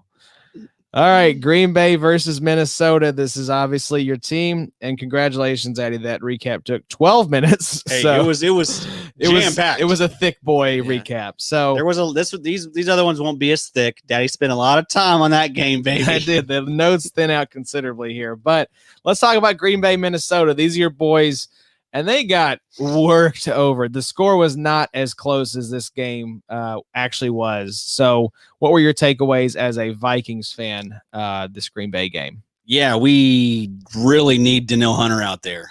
Danielle, please come back. We really, really missed him. We'll start with Green Bay. So Zadarius Smith, 43 snaps, 1 sack, 3 pressures, had a solid game, 12.25 points. Kenny Clark, 15 snaps. Alert, alert, alert. That means he got injured. Pay attention. He left the game early with a groin injury. So those linger. Those are not fun. That's worrisome. I do believe that Kenny may have dealt with those type issues before. So monitor that. I mean, that's tough. Christian Kirksey, 52 snaps, 12 total tackles for 13.5 points. Love that. Yep. Kirksey, welcome back. Just stay healthy, please. Put him in bubble wrap between games. Yep. So I mean, he's if you do the math, he's on pace for 150. Like we told you, he would be. Adrian Amos, 100% of the snaps, 2 tackles, 2 points. I'm avoiding him. I just meh. Kevin King, 98%, 5 tackles, 6.75 points. I think he's an option for you in cornerback leagues. Jair Alexander, 94. What a ball game for Jair Alexander. He balled out, and honestly, what a half. He did most of it in the first half. So he had 28.15 points, 5 tackles, a sack, a safety, an INT, and again, majority of that was first half. So, I mean, both those guys are nice options for you because teams are going to be down. That's a good offense. Like they're going to be getting thrown on. Darnell Savage, 88% of the snaps. Like seeing that. Finished with 5 tackles, 6 points. Preston Smith, 82% of the snaps. Put up a big donut. Ooh, 0? Not Goose great. egg? Not great. Yeah, that's surprising. But he'll have those weeks. He's fine. Just didn't shake out for him this week. Rashawn Gary, 61% of the snaps. A guy that we've all been kind of hoping takes another step. Looks like they're letting him, get some opportunity. We'll love to see that. He had 3 pressures. Didn't get home on a sack or anything, but 3 pressures. That's pretty decent. Switching over to Minnesota, Eric Kendricks, 100% of the snaps, 10 tackles, 1 tackle for loss, 15.25. Nice game. Beautiful debut. There are still some IDP pieces here for Minnesota, but it just feels like that defense is a little lifeless without Danielle Hunter. Yeah, it's not good. It's we touched on that. Like I was really worried before we knew all the stuff about Danielle and the health. I was really worried about that defense. You take away Danielle and you see how it looks. So Anthony Barr, 100% of the snaps, 6 tackles, 9 points. Not going to be someone that really I target. Just big play dependent and I think kind of playing out of position. Harrison Smith, 100%, 4 tackles for 6 points. That's just kind of what he does. He's kind of inconsistent, but he'll have those monster weeks for you. Anthony Harris, surprisingly, he was pretty solid in the tackle category. So 8 tackles this week. We think of him more of like as a big play type player. But yeah, 8 tackles, 9.75 points. Yannick Ngakoue, 56% of the snaps, 1 pressure, 0 points. So far, not so good there in Minnesota. They're going to need a lot more from him if they're going to have a chance. Yep. I think, he's the type of guy that needs some help around him. We saw how good he was in Jacksonville, but he had a lot of help. I think that's going to be the case here. Afedi Odenigbo, it's the Spider-Man pointing at each other meme with him and Yannick Ngakoue right now. The Donut Bros. Yeah, 1 pressure, 0 points. So bad that you had to put it in the doc twice here. Yeah. 0 points, 1 pressure, 0 points. Everyone, alert. Yeah. Afedi was not great. Yeah, I hate to see that, but hopefully they can take another step, week 2. Surely you got to do better than that. The cornerback situation, Dantzler played 82% of the snaps. He had 4 tackles. Mike Hughes, 74%, and Holton Hill, 75% of the snaps. Hill had 7 tackles for 12.5 points. So, he's been getting a lot of nice buzz this offseason. Mike Hughes, always solid for corners. Both those guys are going to be good options. This is not a good defense, guys. I think we need to be ready for that this year, that they could get blown out or, have these high scoring games. I would not worry about starting your offensive guys against Minnesota. Absolutely not, man. Eric Wilson played 56% of the snaps, had 3 tackles, 1 sack, 1 forced fumble for 8.5 points. I'm a big fan of Eric Wilson. I mean, when he gets out there, he usually produces, but I think he's a better NFL player maybe than IDP asset, at least right now. He had a rough week though. I will see. He got burnt quite a few times, missed some really big tackles, but I think we're going to see a lot of that missed tackles early on. It's just sloppy. We didn't have a normal off season. That stuff kind of takes time. People don't even know that you don't snatch a chain right now. So we're in week 2 of the preseason form right now. There's no rules right now, guys. It's just right. It's Outback Steakhouse. Yes, sir. Good job, Eddie. That was 548 on that one. I'm very proud of you. Let's talk Las Vegas versus Carolina, your newly acquired Corey Littleton. How'd you feel about his debut? It's kind of, okay. Yeah, Corey, he played 100%, 5 tackles, 7.25. I mean, yeah, that's we expect that to go up, but definitely hold. Don't panic, especially if Nick Quick is banged up and may miss some time. I think he's going to miss some time. I don't think there's any way he's not going to miss some time. Yep. So Jonathan Abram, 100% of the snaps, 13 freaking tackles, and had some monster tackles. That's right. He was hitting some people, walloping some dudes out there. Some very big hits. He had 19.5 points. So nice debut. Eric Harris, 97% of the snaps, 5 tackles, 5.25 points. Probably not going to be someone on target. I think Abram's the guy you want there. LaMarcus Joyner, 89% of the snaps. Trayvon Mullen had 94%. That would be the corners I would target if you're looking at Las Vegas. Clellan Ferrell had 77% of the snaps. Didn't do much with it. I think he only had 2 points, but he was when he was out there, I think he had an impact on the game. Whereas Max Crosby was just a ghost. He didn't do much. No, he did not. 76% of snaps. Also 2 points. Need more from these defensive ends. Both these guys have got to step up. That's just not going to get it done. This is still not a great Raiders defense. Having Abram back is a big help. Having Littleton in town, but especially if Nick Quick is going to miss some time, that was a nice piece that's out of the defense there for a while. So Farrell and Crosby have to be better. Yep. So Nick Quick, like we mentioned, only 32% of the snaps, which was 22 snaps, but he got 6 tackles. It's amazing, dude. He's a great snaps. player. There's a reason that we said don't be surprised if he leads the Raiders in tackles. It's going to be hard now if he misses some extended time with the pec injury, but he is without a doubt a great player. Yep. So Panthers side of the ball, we know Shaq Thompson was going to ball out. looks like 4 guys here with 100% of snaps. Eddie, what's the takeaway from the Panthers? Yeah, so those 4 guys, Shaq Thompson, Jeremy Chin, Trey Boston, Justin Burris. So Shaq Thompson had 12 tackles for 12.75 points. Jeremy Chin had 8 tackles for 11.25 points. Trey Boston, 6 tackles, a forced fumble, 12.25. Justin Burris, a lot of people were kind of hyping this guy up, thinking, "Oh, this might be the Jeremy Chin." No. There's only one Chin. Yeah, that's right. He does have the double R's though. That is so they're keeping that thing going. Consistent. Yeah. What'd you say? They traded in the double M's for the double N's? That was one of your better ones, if I remember. Really good. That was an uncut gem right there. It was great. Tahir Whitehead, 90% of the snaps, 6 tackles, 6 3/4 points. I like Tahir this year. I think he's going to have, pretty decent weeks for you. If you ever are in a pinch, he may be an option. Likely going to be on your waiver wire.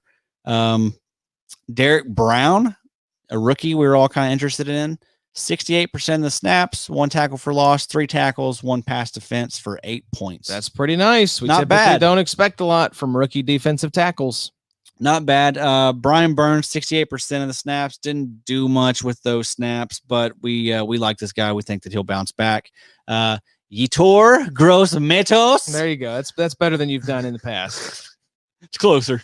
Yeah. How have I never heard of this name? I mean, I know I'm new to all this, but like that is just an absolutely preposterous name. It's absurd. I made Adam pronounce that name on one of our like draft recap pods, and he was like Yetur Gross-Matos, and he just gave me the death stare. For You the just rest got to of the go episode. YGM at that point. Like, be proud of your name, brother. But that's just a nightmare. YGM, I like that. We're gonna keep that one. Well, we got you here. Yeah. You got good brain. Has anybody done the Raiders? Yeah. No. Not yet. You're bringing it all, Connor. Yeah. I want to hear everybody's the best. The Raiders. I can't. No, not with these sinuses. Also, we'll be coughing. Yeah, I'll cough for the rest of the episode if I try that. Next game. Next game, we've got the New York Jets and Buffalo Bills. This is a stinky game. Ew. Yeah, this Gross. was the Jets are so bad. They've got to fire Adam Gase. Yeah, so the headline for me, hello, Marcus Maye and Tremaine and Milano, please be okay. Please. We can't do without Tremaine and Milano there at linebacker. So Marcus Maye led all IDP scores with 39.4 points this week. In August, we said, beat writers are saying this is going to be the guy that takes over that Jamal Adams role. Well, turns out he done it. He's the Jamal Adams. He's like, I tried to tell y'all, you weren't listening. Yes, sir. So, I don't think this is a fluke. I'm expecting a top 10 finish from Marcus Maye. All season? I think so. I'm in. I think It's gonna be May. Yeah, Oh, my God. Connor, just Print the fired shirt. up. you have blown my freaking mind, Connor. That's all I'm gonna contribute this whole episode is just random interjections. of- Random print the shirt moments. Yeah. That's just gonna be my bid is print the It's shirt. gonna be May. You do it, Josh? That was more like Bon Jovi there.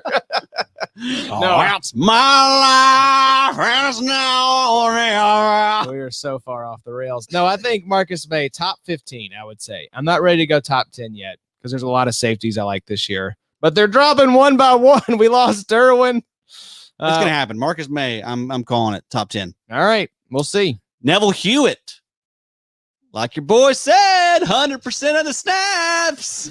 He reminds me, I don't know why. Neville Hugh. I just feel like he's a Harry Potter character. I don't Neville Longbottom. Neville. Yeah, I don't I'm just not in on Neville because of the name. You don't like Neville?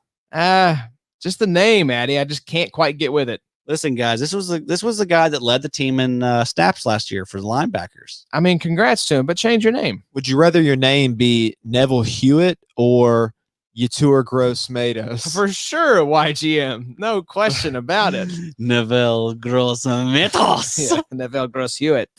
No, Hewitt's fine. I think 7 tackles, yeah. 10.25 points. Solid. Yeah, fine. Yeah. LB 3-4. Yeah. Obviously, he's not going to be your. He's your LB 1. Whoo! You have messed up. You need to get out of that league, hit the eject button, find yourself a new hobby. Yes, sir. Stop listening to the little 3. Listen to the big 3. Sir. Adam is on one right now. I'm just in awe right now of what's going on. Really good stuff. Really great stuff. All right, so Brian Poole and Bless Austin. There you go. That's a person. Love that name, man. Bless Austin. 99% of the snaps, so that's the cornerbacks.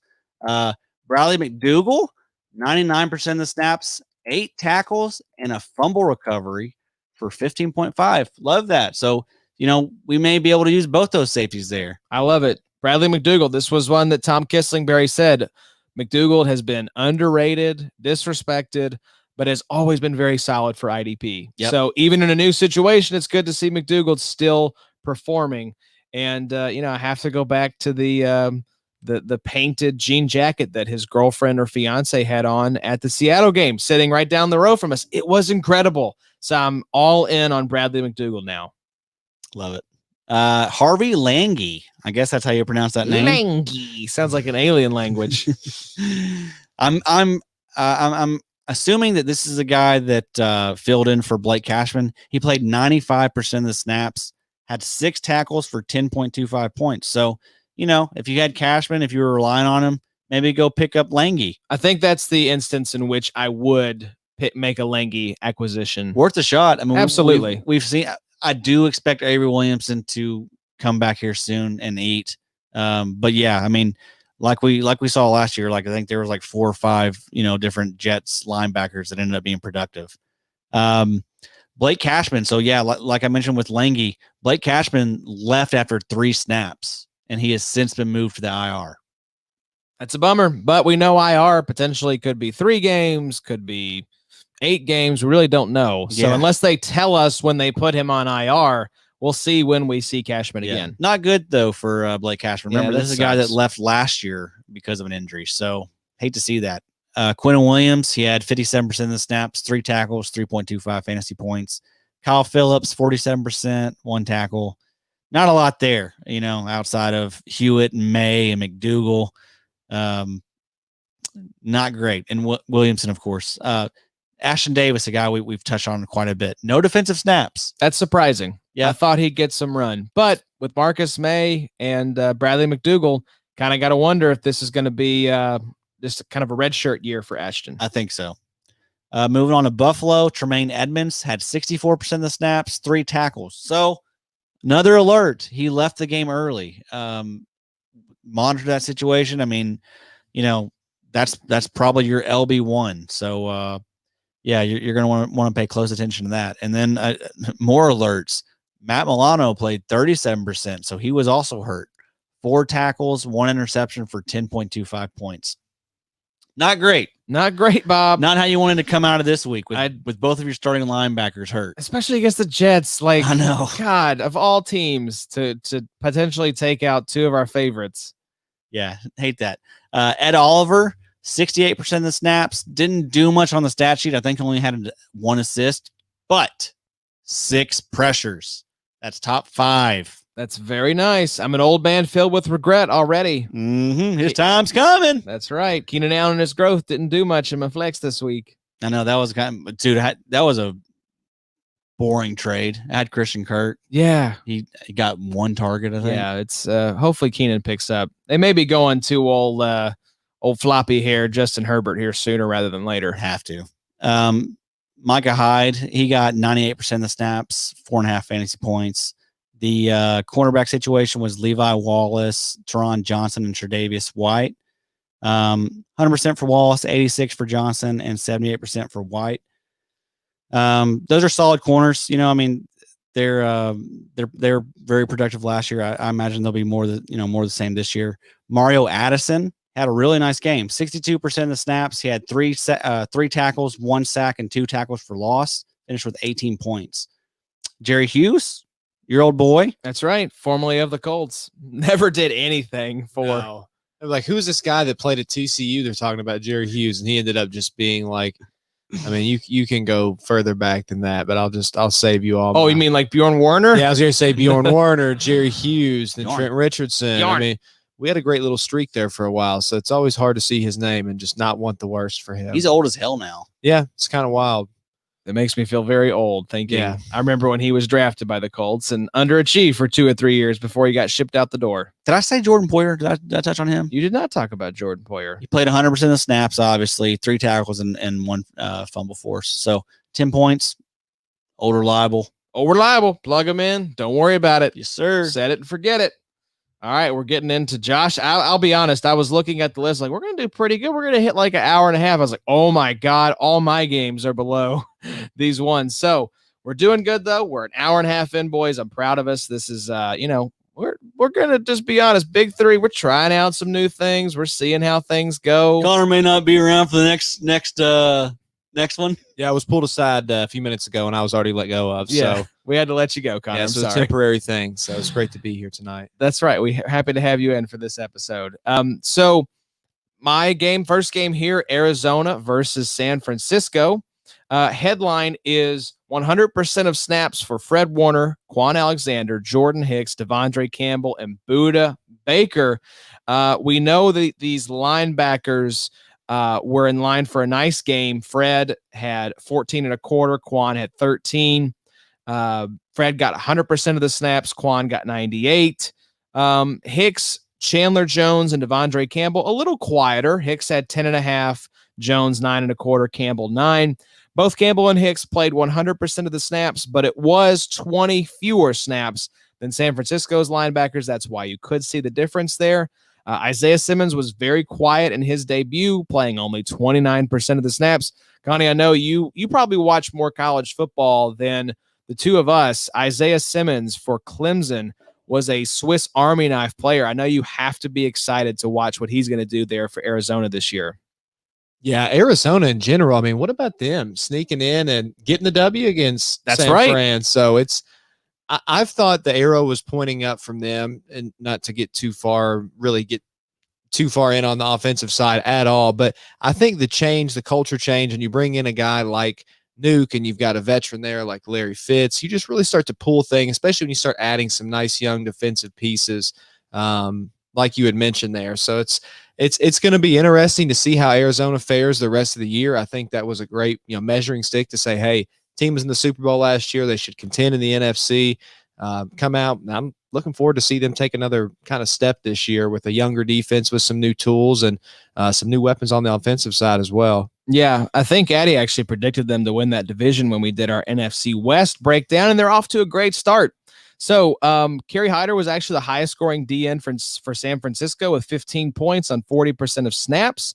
Nick Bosa had 12 points on 70%, while Armstead was a total ghost, 1 point, but 63% of snaps, which was the second most.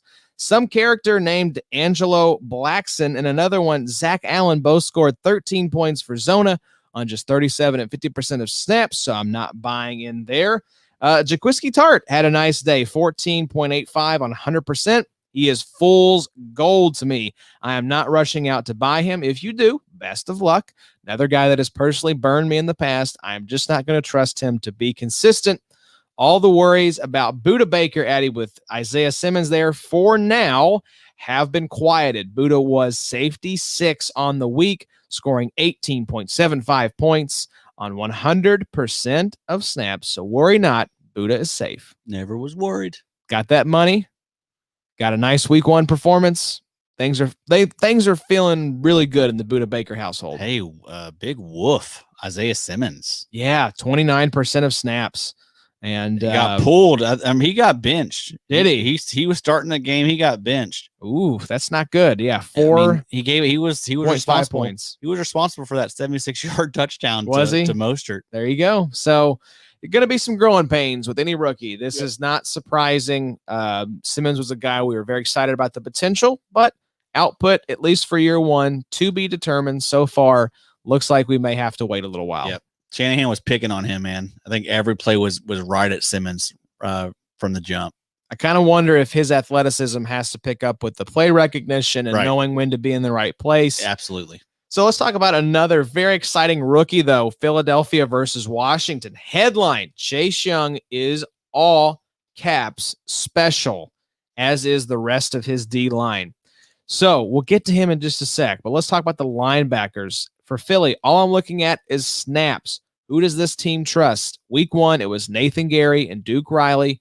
Gary was LB8, 17 and a quarter points, while Riley was outside the top 60. So if you want a Philly linebacker for some reason, grab Nathan Gary. Washington linebackers somehow grosser than the Eagles, who are very gross at linebacker. John Bostic played 100% of snaps, 16.75 points, good for linebacker, 10 on the week. Kevin Pierre-Louis had 99% of the snaps and didn't do much. scoring just 5.25. I'm avoiding Washington linebackers altogether. Now let's talk about Chase Young. Good as advertised. 18 points on 78% of snaps. And Addy, he just looks so dominant right out the gate. He is already a top 5 defensive end in my mind. Yeah, no doubt about it, man. We just wanted to see it, and we saw it. It was nice. He led that unit, right? I think in snaps.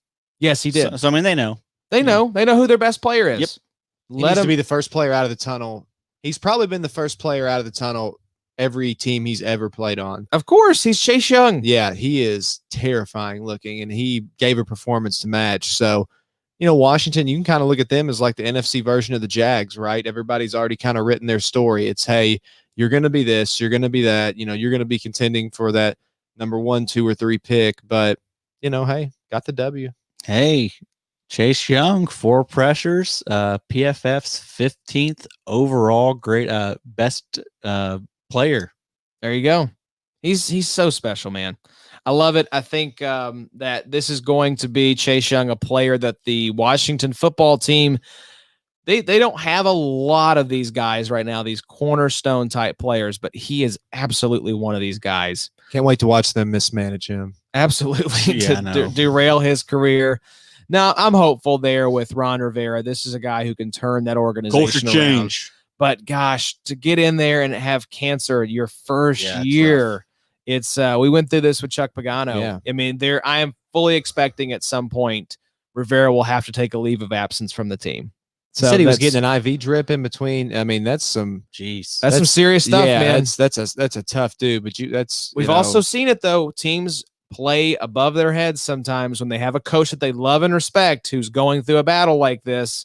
With that Colts team, Connor had no business. Luck's rookie year winning, what was it, 10, 11 games that we won? Yeah, it was, sometimes you just ride that emotional high and you're really playing for somebody. And, we'll see there. He seems like he's a guy that's easy to play for, Riverboat Ron. So wish him the best, man. That's a scary situation. And kudos to him. I was unaware that was going on. He looks great. So hopefully that's something that's going well. But yeah, it's this first thing I thought of was kind of shades of the Pagano era leading into BA, which now it's fun to see him coaching Tommy like we talked about. So could open some doors to another coach either coming back in or something else if he does decide to step aside. Yep. If Haskins is good, man, they could, what if? You know what I mean? Like, what if he's good? Play better. I heard in a pod that I trust that he was terrible in the first half, benchable in the first half. Yes. And pretty good in the second half. Yep. And that seems to be his story. Yep. Very streaky. Very streaky. So the story, though, as much as Chase Young was the headline, Ryan Kerrigan balled out. Was DE1 on the week with 25.6 points on just 32% of snaps. That's wild, man. It really is. He got the game ball from Ron Rivera after the game. So that 32% of snaps, that can't stay, right? It has to go up. Has to go up. I fully anticipate. You probably already had Kerrigan rostered at this point, but if not, I'm not going to blow my waiver priority on him. He did have 2 sacks and a fumble recovery, so that helps in a big play league like this. At best, I do see him as a bye-week fill-in option, but he's a guy that could gain more steam as the season goes along. So someone to keep an eye on. If he's out there throwing put him down in your waiver priority. That's not like the top of the list guy that I want, but that's a nice week 1. Really nice, man. That's all we can say. So, also have to mention Matt Ioannidis had 18 points. Montez Sweat had 16 points.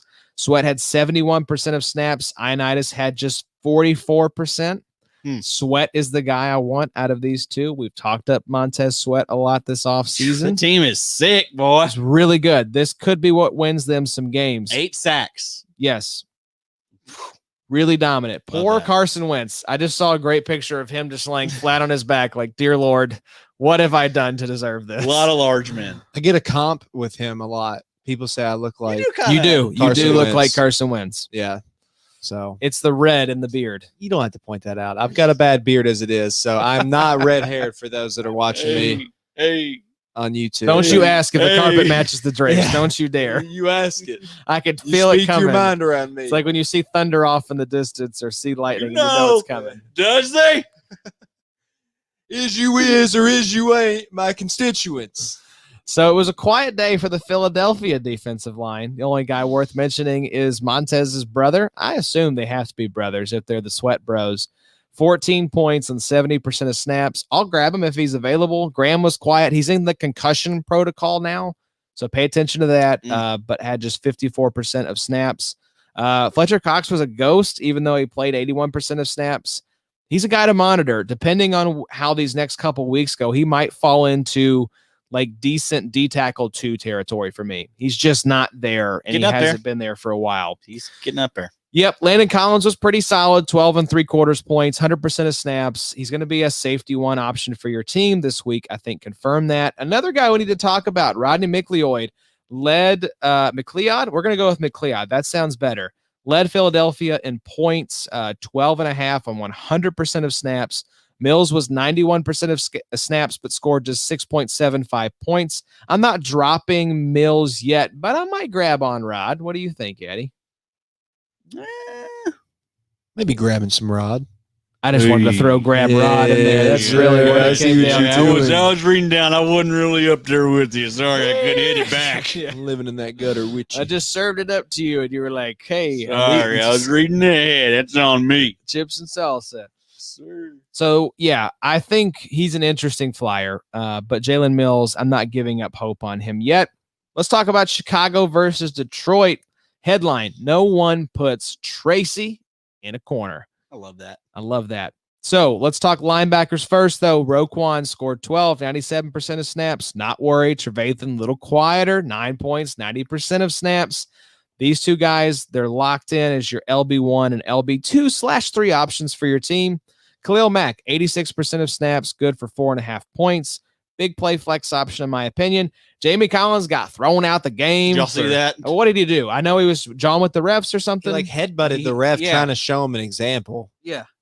No Idiot. way. He What like an made idiot. contact with the ref. He's like, dude, what are you doing? You can't be cannot do that. The ref did flop a little bit. Yeah. He was a little dramatic. Yeah. Chill out, ref. To be fair, though, refs are typically very old. And Right. Yeah, he was old. He was an old fella. Yeah. He was white haired. I mean, Don't be bumping into he's these probably refs. bruised, honestly. He did seem to hit him like a little harder. I was like, good Lord, Jamie. Jamie, Like, calm down. Let's So, say the dude's like 230 and hit like headbutted essentially like a senior 150 citizen. pound ref. Yeah. Yeah. Like, And guys. and Collins is a vet. Just really, really bizarre. Yeah, he's always had some not been the smartest guy year after year. It's the testiness, guys. I'm telling you, the lack of hitting somebody other than your teammate, which I think they're barely doing. Like, I think we're just. And I mean, honestly, Rona, like everyone's probably insane. Yeah. Truly. Everyone is insane right now.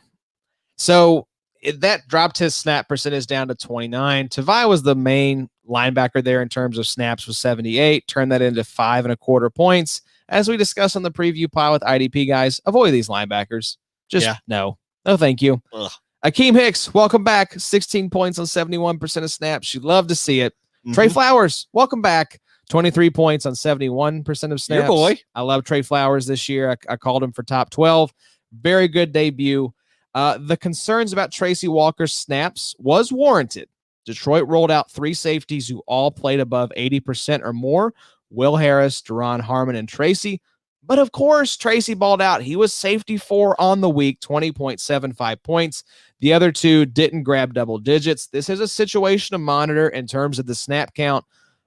But Tracy's a stud. So annoying. Why are you getting him on the field, Matt? Yeah, stop it. What are you doing, bro? It's like, and Tracy's out there getting like big plays, like tackles for losses on the reg with him. Like, what are you doing, Matt? Keep him on the field 100% of the snaps. Connor, is Matt Patricia a bad coach? Yes, he is undoubtedly the most annoying coach. My favorite Matt Patricia story, and I'd love to know your all's, is when he critiqued the reporter's posture and told him to have some pride in himself and his job and his appearance. And I'm like, you are telling me, I don't even care what I look like. You look like the dwarf Yeah. from Lord of the Rings, bro. You don't need to be telling anyone what they should look like. You have a pencil stuffed in your pube hair and beard that's on your face, and you're still wearing sweatsuits. You know probably he got- stinks. You Yeah. know that dude has 100%. Yeah. Just smells like a locker room at all times. like locker room and cheddar just mixed together. Like it guy smells like beef and cheddars. But yeah, that is my favorite Matt Patricia story of telling the reporter. I think he literally said, "Have some respect for yourself," and I was like, "My God, I am living in a parallel universe." Matt Patricia, life coach. We Yeah. didn't know this was his next career choice. I tweeted they talked to, they interviewed him after the game, obviously, and like what happened, Patricia, because they were up, by such a large amount and then just blew it. But they were like, what's the deal with you blowing these leads in the fourth quarter? Like, what's that about? And he was like, well, I don't know if you guys remember, but I have one of the greatest plays in the fourth quarter of all time. Talking about, the Patriots Super Bowl where he picked off the pass. Oh, congrats. Yeah, Different team there, Like, Matt. bro, what are you doing, Patricia? Yeah, he's living on that. I think he's still living on borrowed time from his time in New England. And some guys are too smart for their own good. I mean, he is a literal. Is he a rocket scientist or have some type of crazy degrees with his name outside of football? Like, I'm fairly certain he has like some extensive education background. Connor, like, he worked in construction before he got into football. I'm telling you, if you looked it up, like Matt Patricia degrees outside of football, like I swear to you, I think he studied rocket science when he went to college. Yeah, he did. He did study rocket science. Like the guy is obviously just social. He wants to be Belichick so bad, but it's like, again, it's one of those scenarios. That's all right. I mean, you can say you studied this. I studied, I studied a lot of stuff. I took 1 or 2 courses. You could say you could study a lot of things. I studied astronomy. You did. What's your sign? I don't know. I'm the worst at that stuff. He's a Sagittarius, if I've ever seen one. Yeah. Neither side Chicago safety is worth bringing up here to put a bow on this discussion. So last game here, fellas. We did it. We made it to the end. 1 hour and 45. We're under 2 hours. 12:07. Yeah. So we did it. Yay. Thanks for hanging in there with us on the live stream. Headlines: Cincinnati versus the Chargers. Joey Bosa takes the early lead for Best Bosa Brother Award. These linebackers here for Cincinnati, Adam, this was a situation we wanted to monitor. Josh Bynes, 16 points. Pratt, 14.25. Were the top linebackers in points and snaps, 72 and 73%, respectively. Both are probably available on your waivers. I'm going after Jermaine Pratt. Me too. So that is where I'm coming down on that. Kenneth Murray, 91% of snaps, only 9 points.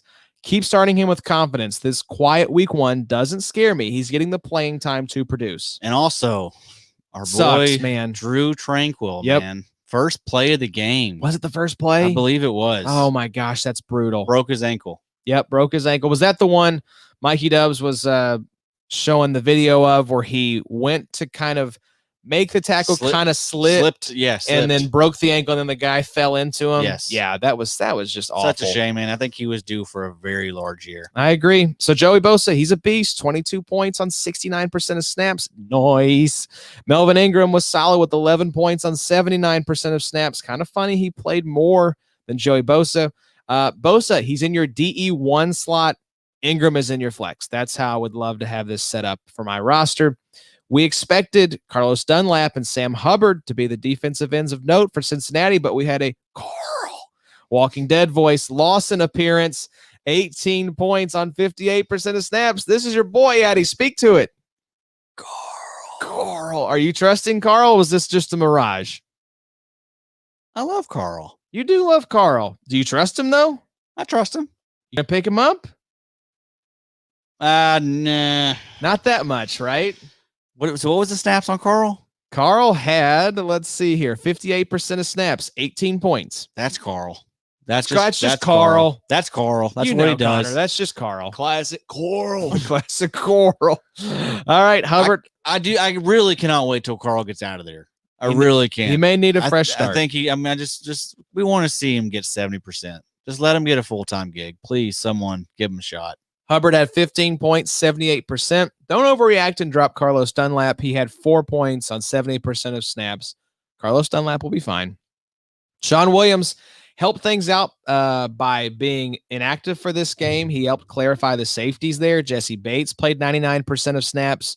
Von Bell played 100.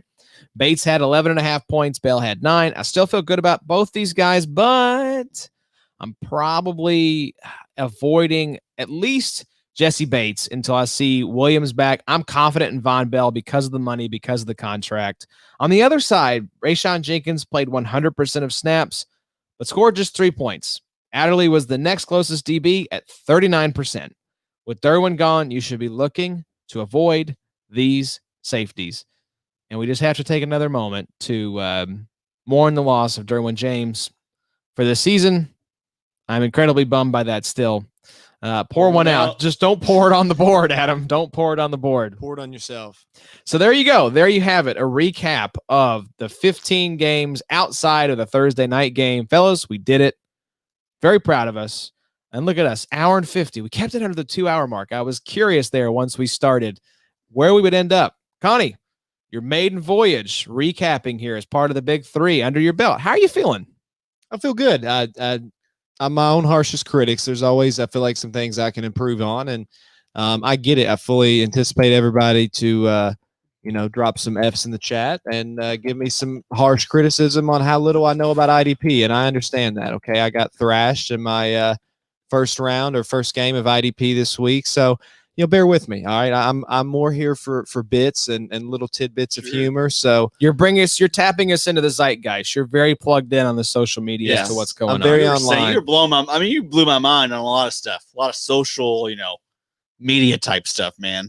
Yeah, just so impressed. Yeah, we'll talk biz after this. I heard you talking some ROI earlier on some of your absolutely stuff. We need to talk biz and exchange business cards and have a business lunch at some point. I'd love that, man. Yeah, I feel good. Now, Con, you shouldn't feel too bad. You lost your first game, but it wasn't a total wipeout. I think you lost by like 30 or something, 183 to 214. Yeah. You'll come back. It's all right. Yeah, it's fine. We'll see. You'll just stick with us. IDP's up and down, bro. It really is. It's very, 1 week to the next. You never know what to expect. That's what makes it fun, though. Yeah. And we're going to keep bringing you guys these pods every week. The format may change. We're going to give, especially here at the early part of the season, we're going to give this kind of recap structure some run, Addy, just as we figure out who are guys that we really need to hone in on. Yeah. Kind of clarifying, making this really big pie a little bit smaller for you guys. Right. I mean, I know this was loaded up with a bunch of snaps and et cetera, just a lot of stats, this one, but that's what we have to do with these early weeks, because, we want to figure out the usage, because like we preached all off season, snaps is where the stats come from. Usage is key. You can't make the plays if you're sitting on the bench. Yep. And that tells a story. That tells you who the coaches trust to start. That's right. Especially week 1. Yep. In a crazy offseason, the guys that are getting the 100% of snaps, those are the guys you need to be paying attention to. So hope this was helpful. Hope you guys have enjoyed this recap. We'll be coming back at y'all later this week with the preview pod, letting you know who to start. And of course, give our boy Dr. Lizas a listen on Saturday. He's got the injury pod, going to be filling you in, because we're going to be recording this preview pod a little early. So a lot of the injury stuff that is still has to shake out. We don't know the results of that yet. So keep that in mind when we do our preview show. You want to listen to Dr. Lizas on Saturday to make sure you're up to date on all the latest injury reports that are going to drop on Friday. So, Connie, thanks for stepping in. We're excited to have you on board this season. Hopefully we can get you back to your humble abode before midnight here moving forward. Yeah, it's going to be a fun time, guys. I'm looking forward to it. And let's call the sheriff on Adam, since he's possibly had a beer or two tonight. Uh-oh. We're going to get him an Uber on the way home. I do apologize for that, listeners. I may have been overserved. Overserved. It's out of your cooler on your little side table. Well, hey, I don't trust myself. Erroneous. All right. Well, hope y'all enjoyed. Like I said, we'll be back at y'all a couple more times this week. 5.8 APV. That's right. Until then, take care. Stay safe. Thanks for listening. We'll see you guys later.